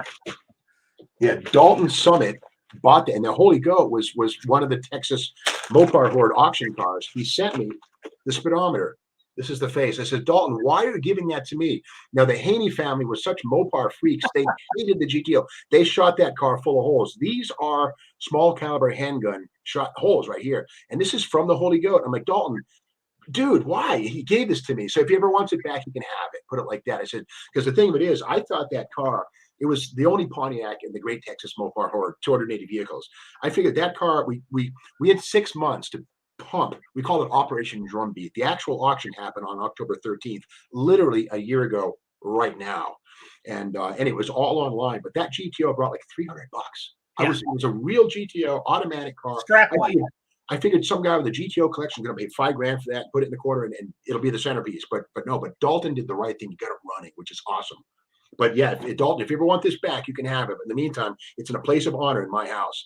But there it is, the 140 GTO Speedo was all full of holes. The Haneys actually got in the car and they were shooting holes. They were Mopar guys. Yeah, We did a video, in fact. Yeah, John Haney passed away, but his brother and I did a video. We had a gun. We shot that car with it. It was like an M16 or something crazy. If you want to see it get shot again, watch the it's on my YouTube channel. Anyway. The irony of that $300 is, if you think about it, I think he said there's about 5,000 holes they estimate in that car. If you actually had even half the slugs staying in there without exit wounds, that car was worth more than 300 and scrap from the weight. That's right. The beauty of that auction, I have to say that some of the cars were crushed on site. They were just too far gone. Some things were sliced in half, but just about everything. I mean, like probably 90% of those vehicles went to like Sweden, all different states. People bought those. And here's the thing, that auction was entirely online, which meant that every single car had to be transported by a shipping company. Now, here's the thing, Inner City Lines doesn't do push mobiles. So every single one of those cars had to be trucked out of there by a more understanding independent mover. I paid $1,800 to get my 62 Dodge from there to Massachusetts, and it was worth every penny. Yeah. But it just shows the dedication and the love people have for project cars from Texas. They were clean, mostly rust free. Some had what I call a Texas suntan, a little bit of, well, like this, that ain't rust. That's just a Texas suntan. You know what I mean? It's exposure to Texas heat, and it's beautiful, But I was so glad that those cars didn't get crushed. It would have been $65,000 in scrap metal or $680,000 in cars going to new homes. It was a perfect end. It was awesome. Well, that's I didn't the get the word money, needs to get around. That word needs to get around, because there are channels on YouTube, like for example, Car Crushing Cowboy, and there's some others, and they just, and now look, you can't get off on crushing cars. You can't blame those guys, because they like the guys who work at the slaughterhouse. Yeah, right? They're just doing their job. But other people will say, "Well, hire them to come in," and I would just watch them flatten things like Mustangs and everything else, because really? because nobody took the time in all these decades Spread the word to do what they needed to do to take care of the cars. And so it happens all the time, but I want that word to get out that, 60,000 scrap or 680,000 finding homes for them, so that more people will be encouraged to. I will say, the Vanderbrink auction, the lady, I forget the name, but there's a lady at Vanderbrink auctions. They were the ones who sold that Chevy dealership that was frozen in time in Indiana or something. Remember that one about 4 years ago? It was a Chevy dealer, and the guy was gone. He died, but he would buy brand new pickup trucks, Impalas, whatever it was, with no miles, and put them away in the field behind the dealership. But there were 0 or like 10-mile Impalas, and Vanderbrink went in there and they had a sale, and the cars found homes. Some of those things went for big bucks, and it was just because they had no rust in it. A great story. So Vanderbrink, and it's basically, junk cars aren't junk. That's the thing. That's what we're finally realizing, I think. And when they're gone forever. Project cars, tomorrow's show cars, today's Pontiac car. Yeah, Buff saved a Grand Prix from the scrapper this year. Good. He drug it out of the woods, made it run, put an LS in it, and he brought it to Sykeston. It was there a couple weeks ago, and he literally he had another participant help him tow the car onto the track for the group photo. Okay. But he got it running before the end of the event. His goal was to do it, and he did it. What year Grand Prix is it? Do you happen to know? 63. Awesome. Yeah. Wow. Beautiful cars. But stacked headlights. Those are beautiful. Yeah, he saved it. So kudos to him. Cool. I guess there's two things, that bother me about these older cars in this situation. One of them is when you have the hordes that just wound up getting crushed because nobody can get in there to rehome them. There can't be a good effort made to do that, even by the family after they're gone. The other is when I see good cars get parted out and scrapped because they can't find a title. Yeah. And I know the Vermont title thing is now getting popular, fortunately. Yeah. But before that, there were a lot of good cars that just got cut up and parted and whatever because they couldn't find titles. There's also the thing where, like let's say grandpa passes away and the grandkids, they have no clue. They don't want to deal with the hassle of people going in nickel and diming, and they don't want a guy twisting his ankle and trying to sue him. So that's the other side of the coin. It's really unfortunate. But when people realize that we got $680,000 for a bunch of junk cars, they're not junk. And hopefully, that auction, it got some worldwide recognition or whatever. But I just hope, and Vanderbrink, anytime that old cars that are not pretty sell for decent money. I hope that it just notches up another one. That don't throw away your old cars. If Grandpa's collection, find somebody who can sell it for you. You'll be glad you did. Give them 10%, but you're going to get way more than scrap for them. Don't let somebody tell you, just old junk. Because just saying, I don't know if there's any way to promote that word, but yeah, it's a shame when they're gone forever. Especially Western stuff. Breaks my heart. Yeah, they're not making any more, and even the things that they are making anymore. Now we have that asterisk. So that's a good point. What? Well, the unfinished project is saying that the no title thing baffles me. The DMV will sell you a duplicate. Well, that depends on what state you're in. Yeah. That's not always the case. Yeah, I know here you get a state issued VIN. It's another hoop you have to jump through. At least in Massachusetts, you can do it, but yeah. And you have to submit to some guy inspecting your car, and if you should be all right. A friend of mine actually bought a '69 Corvette in San Diego right at the beginning of COVID. Brought it here, he got it running, and he went to the registry of motor vehicles. And hang on, that car was stolen in Chicago in 1971, and everything stopped. And it turns out there was no complaint. But as you can imagine, if that owner of that car stepped forward, this guy would have lost his car. So sometimes you get a boomerang, but luckily he paid. And the other thing that is kind of a stinker these days, if you go to the registry to say, yeah, I've got an old Dodge Charger, they say, okay, oh, that's a J. That's a Hemi Charger, sir. They'll tell you that and then tell you that it's worth $17,000 and you got to give us 7% of that, and no, it's a 318. So that happens. They're fully aware of the value. The registries are now, they're in on it, which is better that they're, but it's weird. It's gotten to be pretty pervasive, the awareness of collector cars, Yeah, that's something I got a friend in the legislature now, and I'd like to kind of take a look while I got this little window of opportunity to maybe explore some of the problems in Virginia. Okay. I know that my 68 Dart doesn't have a title, but I mean, the last inspection sticker on it is 1973 or something from Georgia. Wow. I mean, and I called Georgia, North Carolina, and Virginia, and none of them have records on it. So it's not going to be probably too difficult. But again, that's a car that could have gotten crushed. Yeah. It's a nice two-door 270. Yeah. Paper. I have the original engine out of the car, but not the title. It's funny how that works. But again, I just wish it was easier. Like I wish that we didn't have some of the cumbersome things with inspections and titles and emissions and this kind of thing. And people would ease up on people who have these old cars, especially people who daily drive old cars, because they're the original recyclers. Yeah, there's something I'm thinking about. It's kind of gathering steam in my head, but the idea of getting certain, not junkyards, but car collections, some sort of a historic place protection, like a national register of historic places, old houses. And I dare say that certain collections of old cars are not eyesores, they're repositories of American history. Yeah. I'm starting to think about maybe working with SEMA or finding a way for places that are, hordes of old cars that are within code or otherwise not visible, not bothering people, to get them either a tax break or something to where they're now a museum, or a place where the cars aren't in danger at every 10 seconds of being crushed. I think there's a political will for that, like there's never been. In the 60s, remember Lyndon Baines Johnson, LBJ, his wife, Lady Bird, she launched a Clean Up America campaign, and she was going after abandoned cars on freeways and highways, and junkyards in Texas were cleared out because there were eyesores. And that was part of Lady Bird Johnson's Clean Up America thing. So this is the opposite of that. I think we've never been closer to people loving old cars than we are now. And I think it might be time for certain collections of vehicles to be granted basically status as a historic place. Leave it alone. I don't know. I love that idea. I've never thought of that idea, but I'll say this: if you organize something that gets some traction, let us know, because I think that the folks in the comments here and this community would be all about it. Yeah, and not an abuse thing. I mean, a guy who wants to have 15 cars in his front yard, no. But if you have a bunch of old Corvairs in your back, you've been there for 50 years, they're grandfathered, nobody's coming after them, you're good.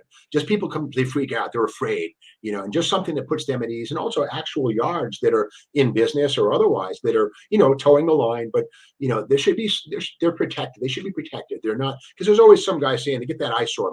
The neighbor doesn't like that. It's junk cars next door. And they don't see them, but that kind of thing is, it's wrong-headed. It's time to, I've been talking to people at SEMA, and we'll see, maybe get some steam going for this thing, because protecting old cars they're not old cars, they're historical artifacts. That's what they are. especially cars in the woods. Things that are just been there. Don't mess with. Leave it alone. It's not hurting anybody. Well, automotive history is an enormous component of American history in Absolutely. general. Yeah. I mean, I don't think you can do a history class justice if you don't cover automotive history as part of it. Yeah. The birth of mass production, Oh, wow. marketing.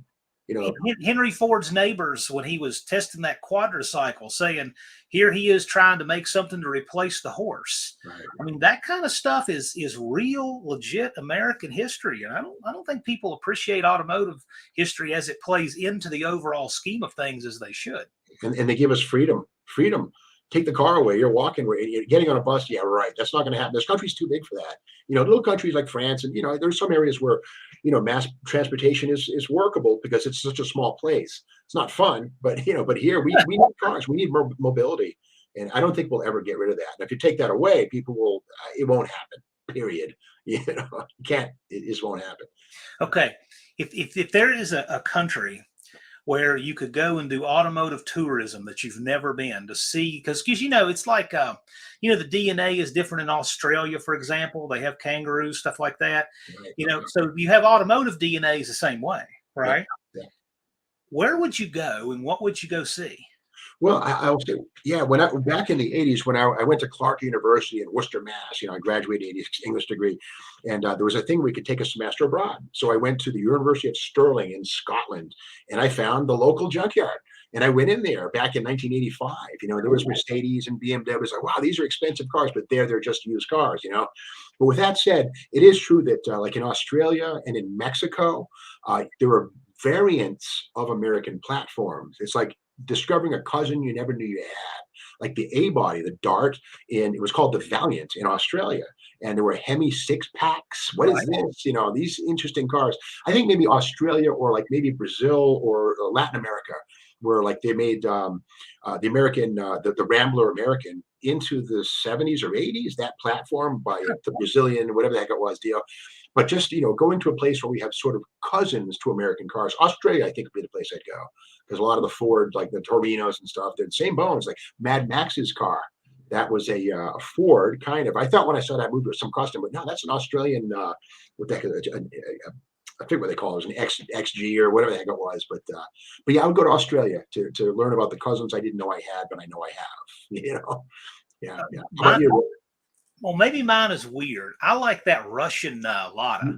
Okay. I just think those things are cool. I don't know why, but there's a whole cult following for running those things off road, and I didn't know that was even a thing. I've recently discovered this week. I put a community post up for any of you guys who want to see it. There's a group of guys in West Virginia who take the older riding lawnmowers from the 70s and they go off road with them. Cool. They put mud tires on them, and you wouldn't believe what these guys are doing with ride. They're riding through creek beds, rock crawling, and everything with mowers. Yeah. So I don't know. Everybody has something different. I will say, planes, trains, automobiles. Another one of my interests is aircraft. Early jets, and there were some Russian aircraft graveyards that would be fantastic. Old MiGs, and a lot of the MiGs and stuff. Just after World War II, a lot of the German jet designs were brought to fruition by Russia. There were some really weird looking planes that were German fighter jets. They were prototypes, never made production, but the Russians made them real. The Me-262 lived on in Russia, and it's so airplanes are kind of cool too. Even like Davis-Monthan Air Force Base in Pima, Arizona, where there's after World War II, all the Mustangs and B-17s were scrapped, and that junkyard is still there, but it's for airplanes. It's cool. Yeah, planes, trains, automobiles, even ships are cool. Oh yeah. If you want to see a cool stash of old Mopars, a working collection, go check out Heaven's Mopar, Scott there. He has a lot of cool stuff. He keeps it moving. He does sell stuff. He does buy stuff, but he has a neat collection. It's in Washington State. Okay. I think that's kind of a lesser known channel that has really cool stuff. Okay. Yeah. Super nice guy. Ever been to Stevens Auto Wrecking in Anderson, Alabama? I got it. I got a story here. I probably won't want to tell about that place, but yeah, not bad. But I've only done a little bit of work with them. Ted Stevens, I guess, right? That's the owner. Yeah, they've been around a long time. Sure. I'd like to check it out. I'll say this: we did a bunch of episodes there for Roadkill's Junkyard Gold, and Ted Stevens, good guy. He said most of those cars he drove them in there when they were in the 80s, just like a used Yeah. Super Bee, worth way more. Sell the hood for 500, sell the fenders, and a lot of those cars, some six packs, they sliced them and diced them. But one car in there blew my mind. Here's the thing. Okay, we all know that like on a Roadrunner or a Charger, when you got a 440 or a Hemi with a 4-speed, you got a Dana 60 rear axle, right? How about a C body with a 440 and a 4-speed? What about that? I'll tell you about that. Oh, There's a 68 Sport Fury 444 speed there. It had a Dana 53 in the back, not a Dana 60, a 53. 53, which is sort of it's bigger than a 44 or a 45, smaller than a 60. And it had a pad on the top for pinion stoner, but it's small. It says 53 at the 6 o'clock, the 5 o'clock position. And the ends of it, like if you probably know, like on a Hemi, a Dana in a car. Steve's freezing up a little bit.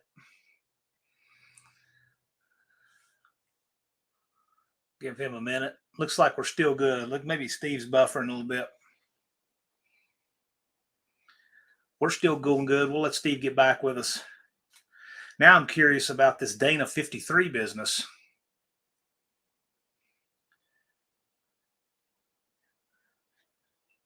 I want to plug something real quick while we wait for Steve to get back with us. So Dust Devil Garage says that he's going to be live after this. He's doing his live. Also, Streetcar Chronicles has a premiere coming up right after this. So make sure to check those guys out. Yeah, we'll wait for Steve. He'll be back in a minute. These things happen. It's all good. Yeah, I'm just glad it wasn't me for once. It's usually me. Yeah, Bad Tree. Yeah, I just plugged that. So Streetcar Chronicles is going to be having a premiere on day 2 of the No Name Nationals. It is coming up here after this, and then also tonight, and probably be going late, is Dust Devil Garage. They're going to be live tonight, and I'm sure they'll probably be talking about all kinds of things because Brian hasn't been live in a while. Unfinished Project says, I've seen old Panzer riding mowers with 8 3/4. I've only heard about that, but I've heard about it from several people. I want to see it. I did go to the Transportation Museum in Roanoke, and if it's still there, it was a few years ago. They had a snowcat. And I'm using that generically, but it was a treaded vehicle designed to run in the snow, and it had 8 3/4 front and rear. I got pictures of it. It's one of these things maybe we'll put on a community page one day, but that was really interesting. Doug is wanting to do the Dana 60. Yeah, here's a link to the Streetcar Chronicles premiere. I will say there's a lot of good footage that has come out of the No Name Nationals. Lots of footage, lots of channels, which is exactly what I was hoping everybody would want to do. But Streetcar Chronicles and Bad Tree both are really, their production stuff is really good.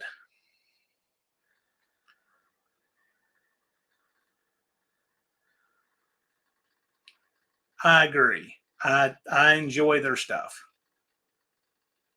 It's funny, well-produced, good stuff. Yes, Danny Boyd, it had an 8 3/4 in the front and rear both. No mistaking it. I even looked up under it to make sure it wasn't just a housing that looked like one. It was an 8 3/4 both. I thought that was really bizarre. That's in the and if it's still there, it's in the Transportation Museum of Virginia at Roanoke.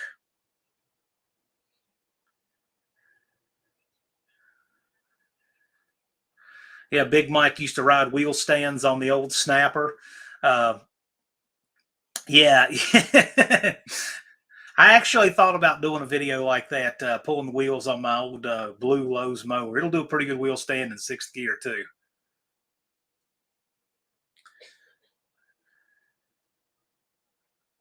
Let's see here. Anybody else have anything? I don't know if Steve had a power outage or something, but he freezed up a little bit. He can jump back in. Certainly let him back in here in a minute. Things happen. I'm just glad it wasn't me for once. Usually I'm the one that has the bizarre problems. Like one time I literally, I knocked I think it was a Dr. Pepper bottle off my desk, and it landed of all places right on the power button for my surge protector. And when it did, it just instantly cut the power. And my guest was, of course, still in StreamYard, but I had to get back in. So things like that happened. Danny Boyd says, did Chrysler use 8 3/4 on their trucks? Yeah, they used them in the back on the 2-wheel drive trucks. Yes, I have an 8 3/4 from a truck in the garage. They did not use them, of course, on the front of 4-wheel drives, but they did put them in the back of the 2-wheel drive trucks. And the reason I have that truck housing is because we have a pick-apart junkyard about 60, 70 miles from here. And they had a deal where it was $65 per person, all you could carry. So I was the designated carrier, and this was a long time ago. But I had my buddies had their parts like instrument panels, coolant bottles. They had them all just bungeed to me, and I was carrying this housing out. And you had to carry it 50 feet. You had to carry it 50 feet across the line. If you could carry it 50 feet, then you got to keep it. $65. If it was something so heavy that you couldn't carry by yourself or too awkward, you had to have at least 2 people. Well, that became $130 and so on. But so anyway, I got that housing for we actually prorated the 65 because I was able to carry their stuff too. So I think I got it for about 50 and 15 was their share. And that's how we did it. Yeah, Buck has a 8 3/4 from 69 swept line. Yeah, the truck rear ends. The only thing about the truck rear ends is that the spring perches become on the wrong side. Well, the wrong side, but they're on the top side. So, but if you want one to narrow, that works out just great. And that could be what I wind up doing with the one I have in there. But truck rear ends aren't as hard to find. C body pickup rears are not as difficult to find as obviously the A body and B body after that. Once you get to a C body, they're not as difficult. Yeah, exactly. 355 out of Dodge pickup state highway truck. Yeah, that's actually used to be a good source for those things, like forestry trucks. I bought an 8 3/4 out of a forestry truck one time, like a forestry department truck. It was green. I got a picture of the truck somewhere. But the rear was a 557 gear. Yes, you heard that right. 557. The ring gear's like that. And I have those gears. I used the Sure Grip unit. Yeah, the Sure Grip too. I used the Sure Grip unit and have it for my swinger with the 410s. That's where it went. That's why I got it. So those gears just kind of came with it. So maybe one day I'll wind up putting that, in something. Those 557s are real tree climbers. I told Dallas, if you do the 8 3/4 in your Skylark, we can put the 557s in it. See what happens.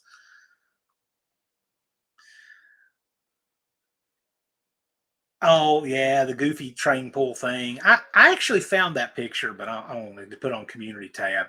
It was a charity thing pulling train. It was just all good fun.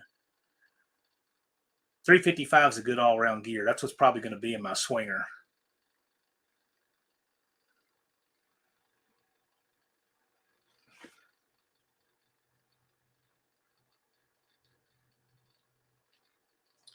Here's Steve.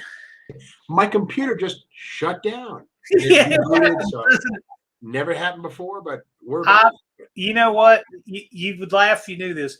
I'm actually, and you guys in the chat, I was talking to Steve a little bit before we went live. The computer I'm doing this on is the computer that my video guy, that a lot of you guys met at No Name Nationals, has the long hair and glasses like Ozzy Osbourne. I'm actually using his laptop because I didn't want to take a chance on mine crashing because it's so prone to it. So it's just one of these things. It's all good. It's just fun. I've done Uncle Tony's Garage for 2.5 hours, and it just went. Yeah, right. And it all by itself. I'm like, okay. So, things happen. It's all good. It's all good. Getting back real quick to rear axles, right? Just yes. One thing I love about Mopars is, in the world of the Mopar, the engine and tranny are one thing, but the rear axle is always just as important, generally speaking. Super sock springs, the rear end, all stuff. But anyway, so if you've got a full-sized C-body in a 67, 68 with a 440 and a 4-speed, you didn't get it in a 60, You didn't get an 8 3/4. You got a thing called a Dana 53.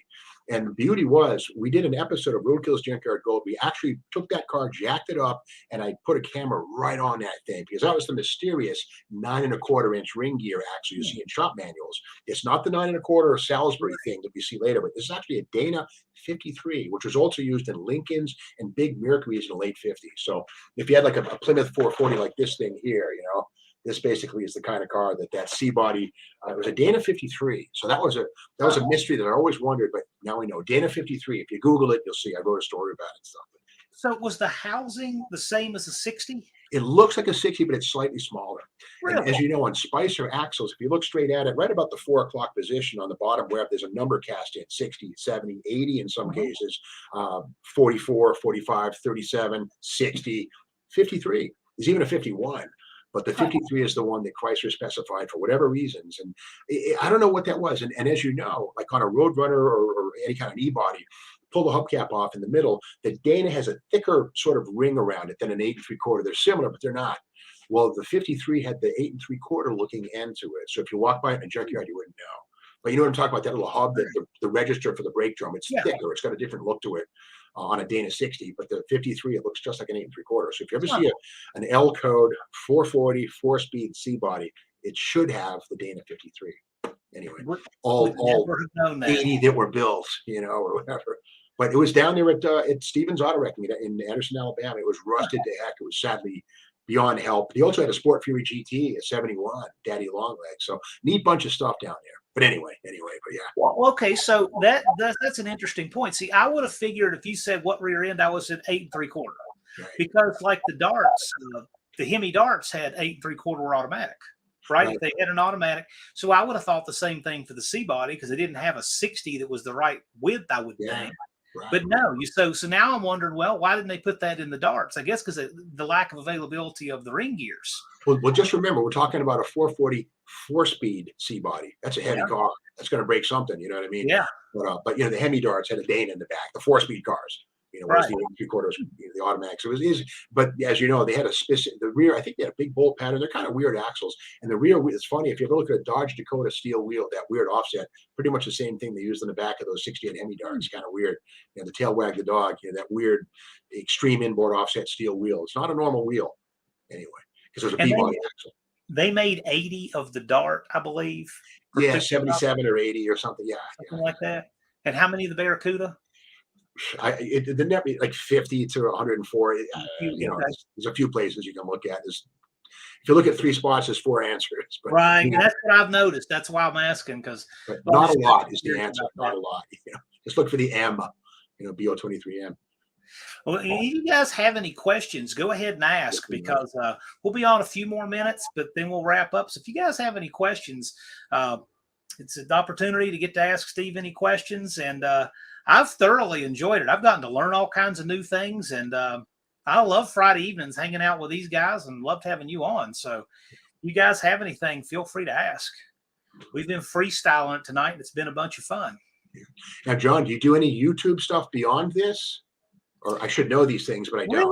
Really just the automotive stuff is what I do. I mean, do you have a channel? You must have a channel, right? I mean, my channel, John Wilburn channel. Yeah. And really, I'm more about,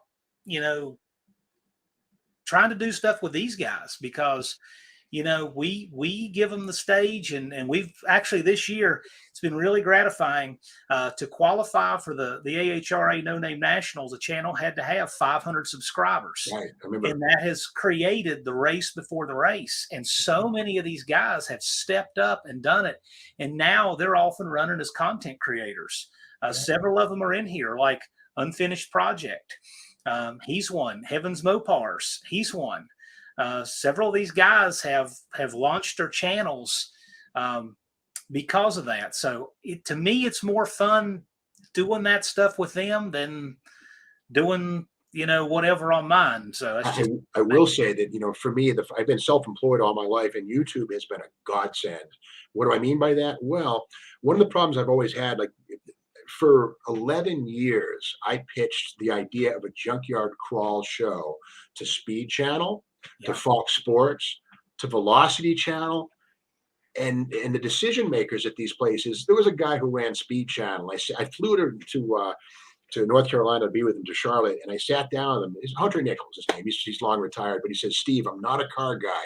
Pitch me. I'm like, and so he didn't understand why it would be cool to find a Boss 302 Mustang in a junkyard upside down. Right. So the people running the networks aren't car people. So anyway, long story short, Freiberger said, let's try this Junkyard Gold thing. We did. 3 years later, 31 episodes. It was pretty successful. People liked it.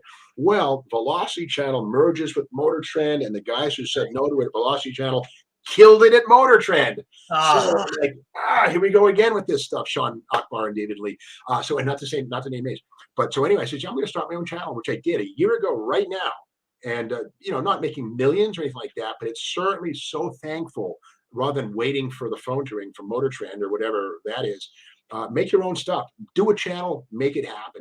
It's not easy, but it's not as hard as you'd think. So if you make your living talking about cars, thank God for YouTube. I'll leave it like that. Well, you have the creative control now. Yeah, nobody says no. One of the frustrations I had was people say, well, we like, but we have to have a theme. I'm like, why? So we ended up with, all cop cars, or, it just was stupid. It was like going surfing and using every third wave, being told you can't use those. It was dumb. But with me, the idea of going to a junkyard, whatever you find is cool. Give it a voice. But I had somebody else. So yeah, it's true. You don't have to answer to anybody with your own YouTube channel. It's wonderful, Well, and the overhead. See, I cannot even fathom what it's got to cost to produce that stuff. $38,000 an episode. Which was a small one, and I got a fraction of that, by the way. But it was insane. It was 3 cameras, a drone. I couldn't believe the art of waste. There were 4 rental cars. 2 got parked all week in the hotel. I love those people and stuff like that. But it was a weird top-heavy system. YouTube is so beautiful. It's just pared down. If you're a story to tell it, and you can monetize. You don't need to work at McDonald's anymore. These guys, like, for example, Buff's Garage, who rescued the 63 Pontiac. Yeah. These guys like Bad Tree, who do all kinds of fun stuff, find it, travel around, cover shows, do their builds. Guys like Biggs Mike's Hoopty Barn, he's got a Charger and a 51 Coronet. If we relied on TV, we would never get to see what these guys are doing. Right. Yeah, TV's going down in flames, and good riddance. Good riddance. They don't deserve to be. I'll just leave it at that. Yeah. So here's my overhead: a thing to keep my phone charged and my iPhone, and I can go out and just shoot away and make all kinds of content, and all I have in it is, I guess, a little prorated share of my electric bill, and that's it. Yeah. It's great. And, it's funny too, for years, I've been on sets where there's 4 cameras, a sound guy, a line producer, and that kind of stuff. And I thought I was 20% of the picture. 80% was all the cameras and equipment. It's the other way around. If you have a story to tell, a smartphone is good enough. And I always say the clip-on microphone is very important. That's very important, because if you can't hear it, that's not great. But they're $80, Oh, the deer head. Yeah, the even a hardwired one is okay, depending on what you're doing. But if you're moving around the cars, you have to have a wireless. Yeah, or like a 6-foot tether. It can work. But Muscle Car Mitch is asking, what's the story behind the old deer head, Steve? I don't know what he's talking about. That's what I'm curious. I'm kidding. All right, here's the thing. At Berniston Auto Wrecking, in the trunk of a 53 DeSoto, I open the trunk and there's a mounted taxidermy deer head, and we named it Rudolph Dieselhead. Right. So we pop it into the background every once in a while in the video, just as a goof. But I kind of play around, and people say, I don't know what you're talking about. I don't see it. I say, I'm joking. But like every 5th video, we put Rudolph Dieselhead in there just as a goof. It's a gimmick. I don't know.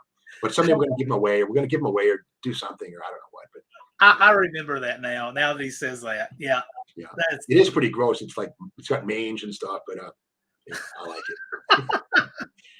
Rudolph Dieselhead. Get it? It's a play on Rudolph Diesel anyway. The father of diesel. Right?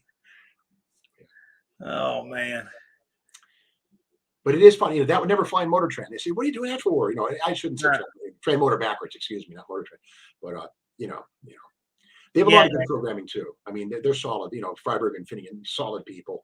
But a lot of stuff, it's the trouble with a lot of people making networks. They're not automotive people. They're from Hollywood. They did sitcoms or comedies. They think there's a story arc, tension, the clock on the wall. Come on, get to it, guys, or you're fired. That whole crap. Just telling a story, letting a car be the car, and letting it be the star. That's a rare treat. And thank God for YouTube. Just saying. And I say, water's fine. YouTube was kind of the hard reset for that thing. Yeah. because TV had gotten to where people were really lampooning what went on television Yeah.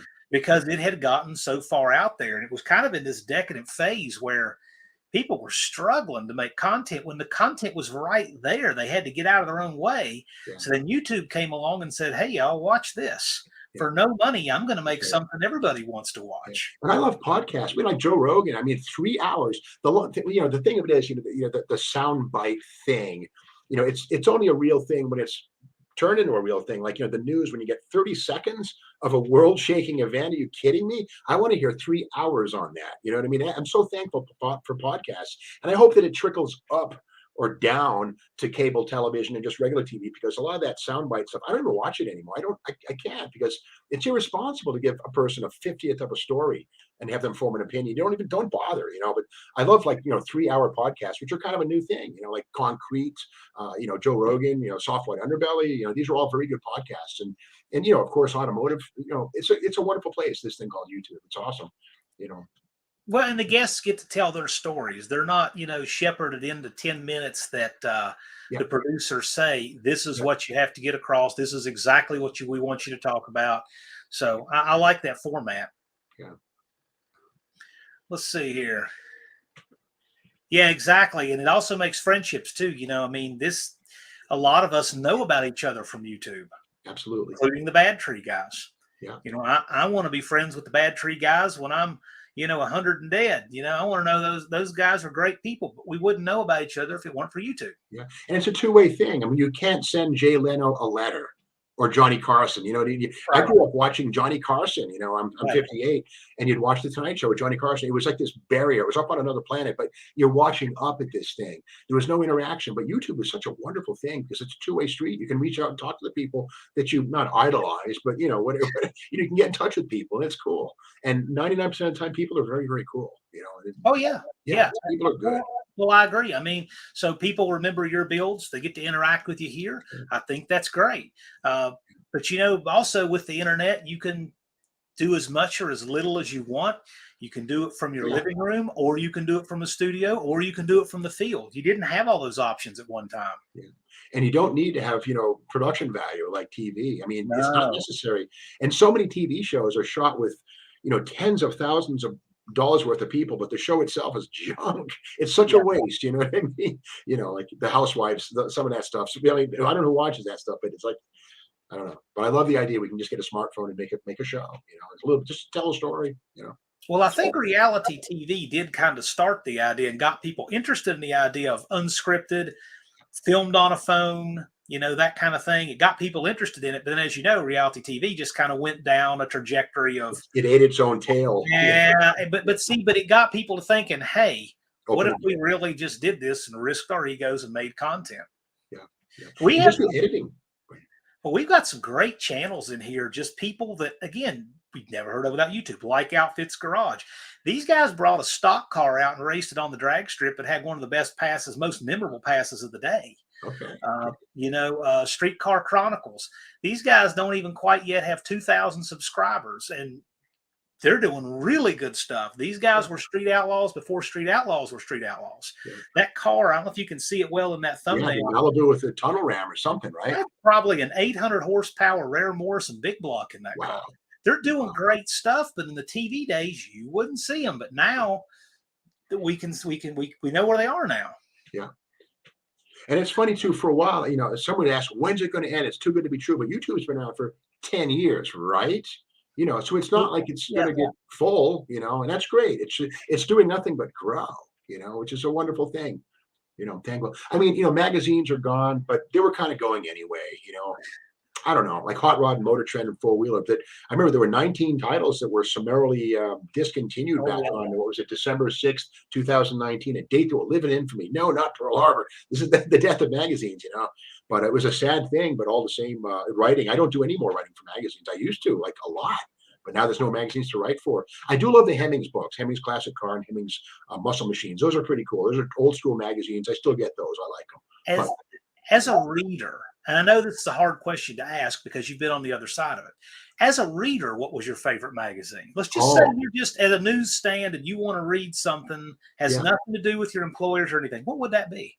Tony DeFeo stuff, back when he was with, Hot Cars and the Cliff Gromer stuff, the stuff from Schneider and whatnot, but just basically, hardcore street racing stuff, you know what I mean? And like Hot Rod and Carcraft wouldn't really address street racing. Not that that's a good or a right thing, but, there's ways to do it and whatever, but it's more exciting. But I enjoyed those, I call them the DeFeo magazines. I mean, he was working for Stanley Harris, et cetera, but those East Coast magazines were pretty good from the late 80s, DeFeo stuff.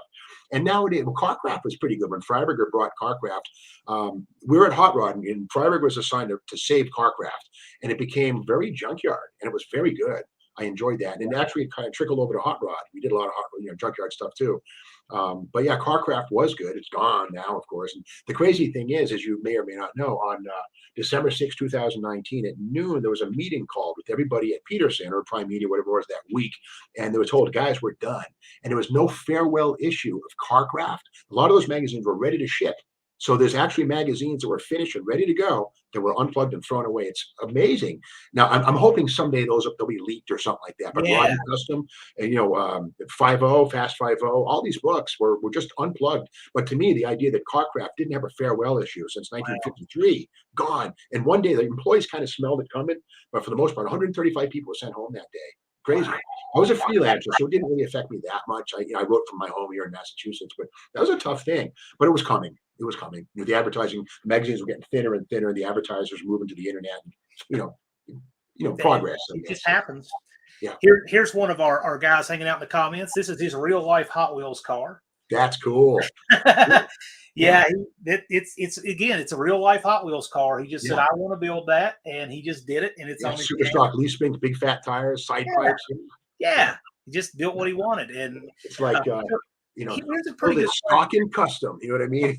Basically, it's like model kits. When I was a kid, the box art on the side of the box said build stock, super stock, or drag race, like that. And it gave you all these pieces, and it's so true. That fellow was probably a model builder as a kid, I bet you.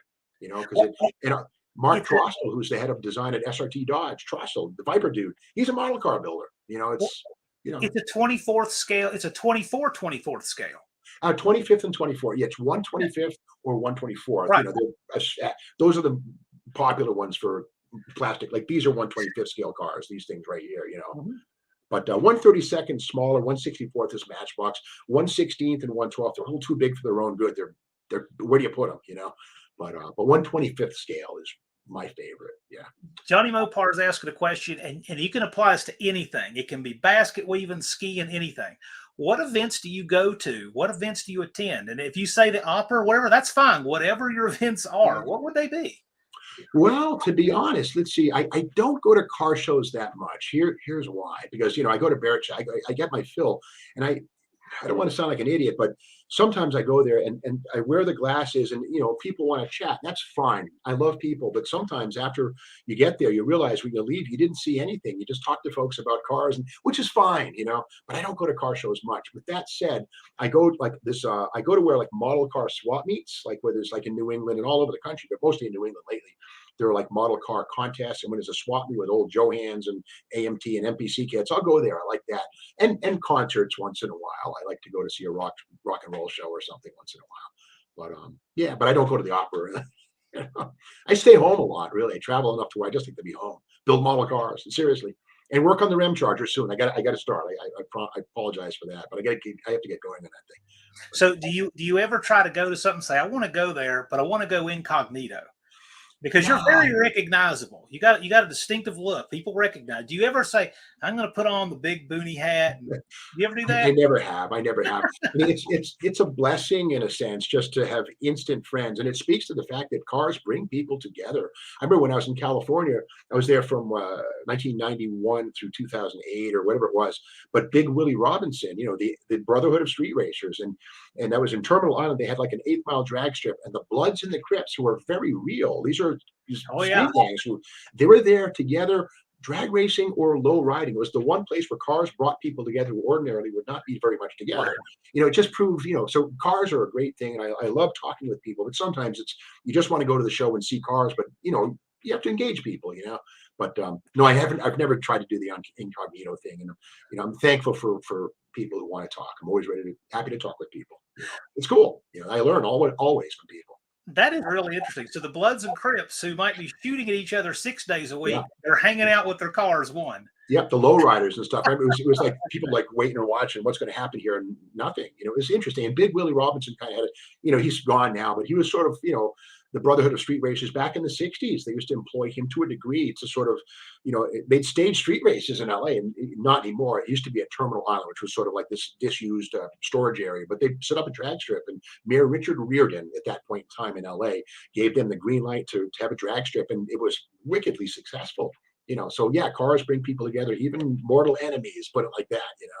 Now, have you ever had any wacky ideas, like something like buying a drag strip or a shop or something that you look back on and say, I probably couldn't have pulled that off, but at the moment you thought, yeah, that might be. What are some of your ideas that might have hit the floor? We see the good ones. Yeah. What might be something like that? There is one thing. I used to think if I had Bill Gates money, what I would do. Now, we all know that the NHRA is okay, although Gray Baskerville at Hot Rod, kind of a legendary, right, used to call it the no hot rods allowed. Ooh, right?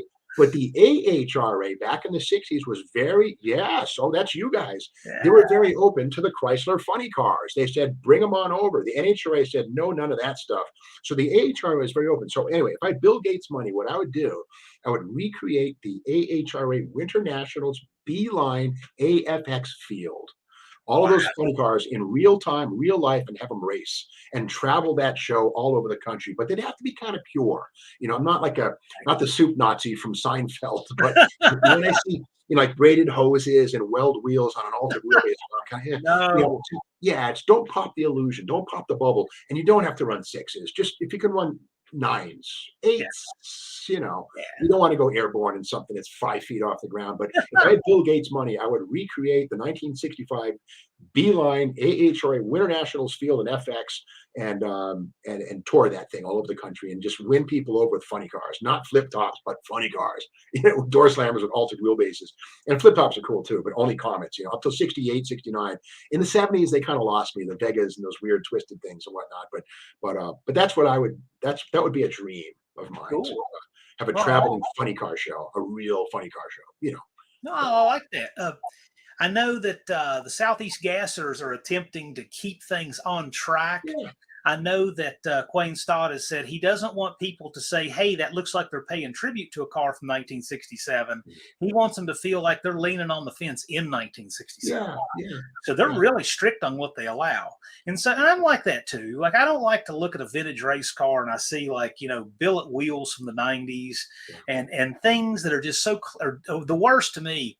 The one that I have to look away is when I see digital gauges in a race car from, say, circa 1978. I'm like, oh, no. Or LEDs. Or altered wheelbase cars that are slammed down and chrome lights. No. The purpose, the whole point of moving the axle forward is to get some more traction. You don't need that if it's slammed down and get tubs and, but it's all good as long as people are playing with cars, Yeah, I'm actually like it, but. I'm working on a race car from the 70s myself. It's been a race car since it was 9 years old, a 73 Dart Sport. And one of the things I'm kind of putting together are things like period correct decals. Yeah. Things that even the fasteners, I really want the car to look just like it rolled off the trailer in, say, 1980 at the track.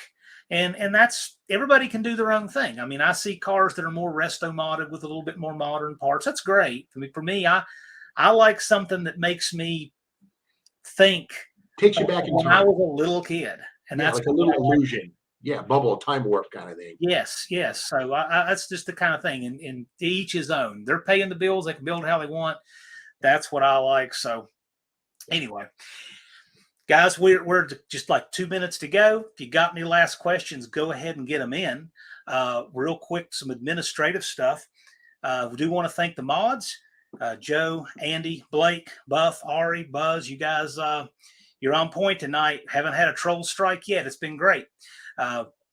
Definitely want to thank all of you for turning out. Had a good crowd in here tonight. Thank you guys. You could spend your Friday evening anywhere. You spend it with us. I want to thank Steve for coming in here and being our guest. I appreciate you. You're welcome back anytime. Thank you. So thanks, man. I do want to plug Streetcar Chronicles has a premiere after this. So go over there and check it out. It's going to be of day 2 of the No Name Nationals. They're going to show, I'm sure, the 28-10-5 racing action, stuff like that. Also, Dust Devil Garage is going to be having one of his lives tonight. So the After Hours show with Brian from Dust Devil Garage and gang over on his channel. And with any of that, Steve, do you have anything else that you'd like to say? No, just thankful for YouTube. And if you get a chance next week, Thursday, Friday, Saturday, we'll be doing Barrett-Jackson Houston on FYI on Thursday and Friday, and of course History Channel on Saturday. Watch crazy money get paid for crazy cars. A lot of fun. Yeah, and don't forget to check out Steve Magnante's channel, the Junkyard Crawl channel. You can see it listed in the thumbnail. I got a link to it below this video. If you're not subscribed, you're missing out. If you like to get that little nugget of cool stuff that you didn't know the day before, that's the way to get it. So new video every day. A new video. They're about 8 to 14 minutes every day. There's a new video. It's a walk around on an old car, and it's fun.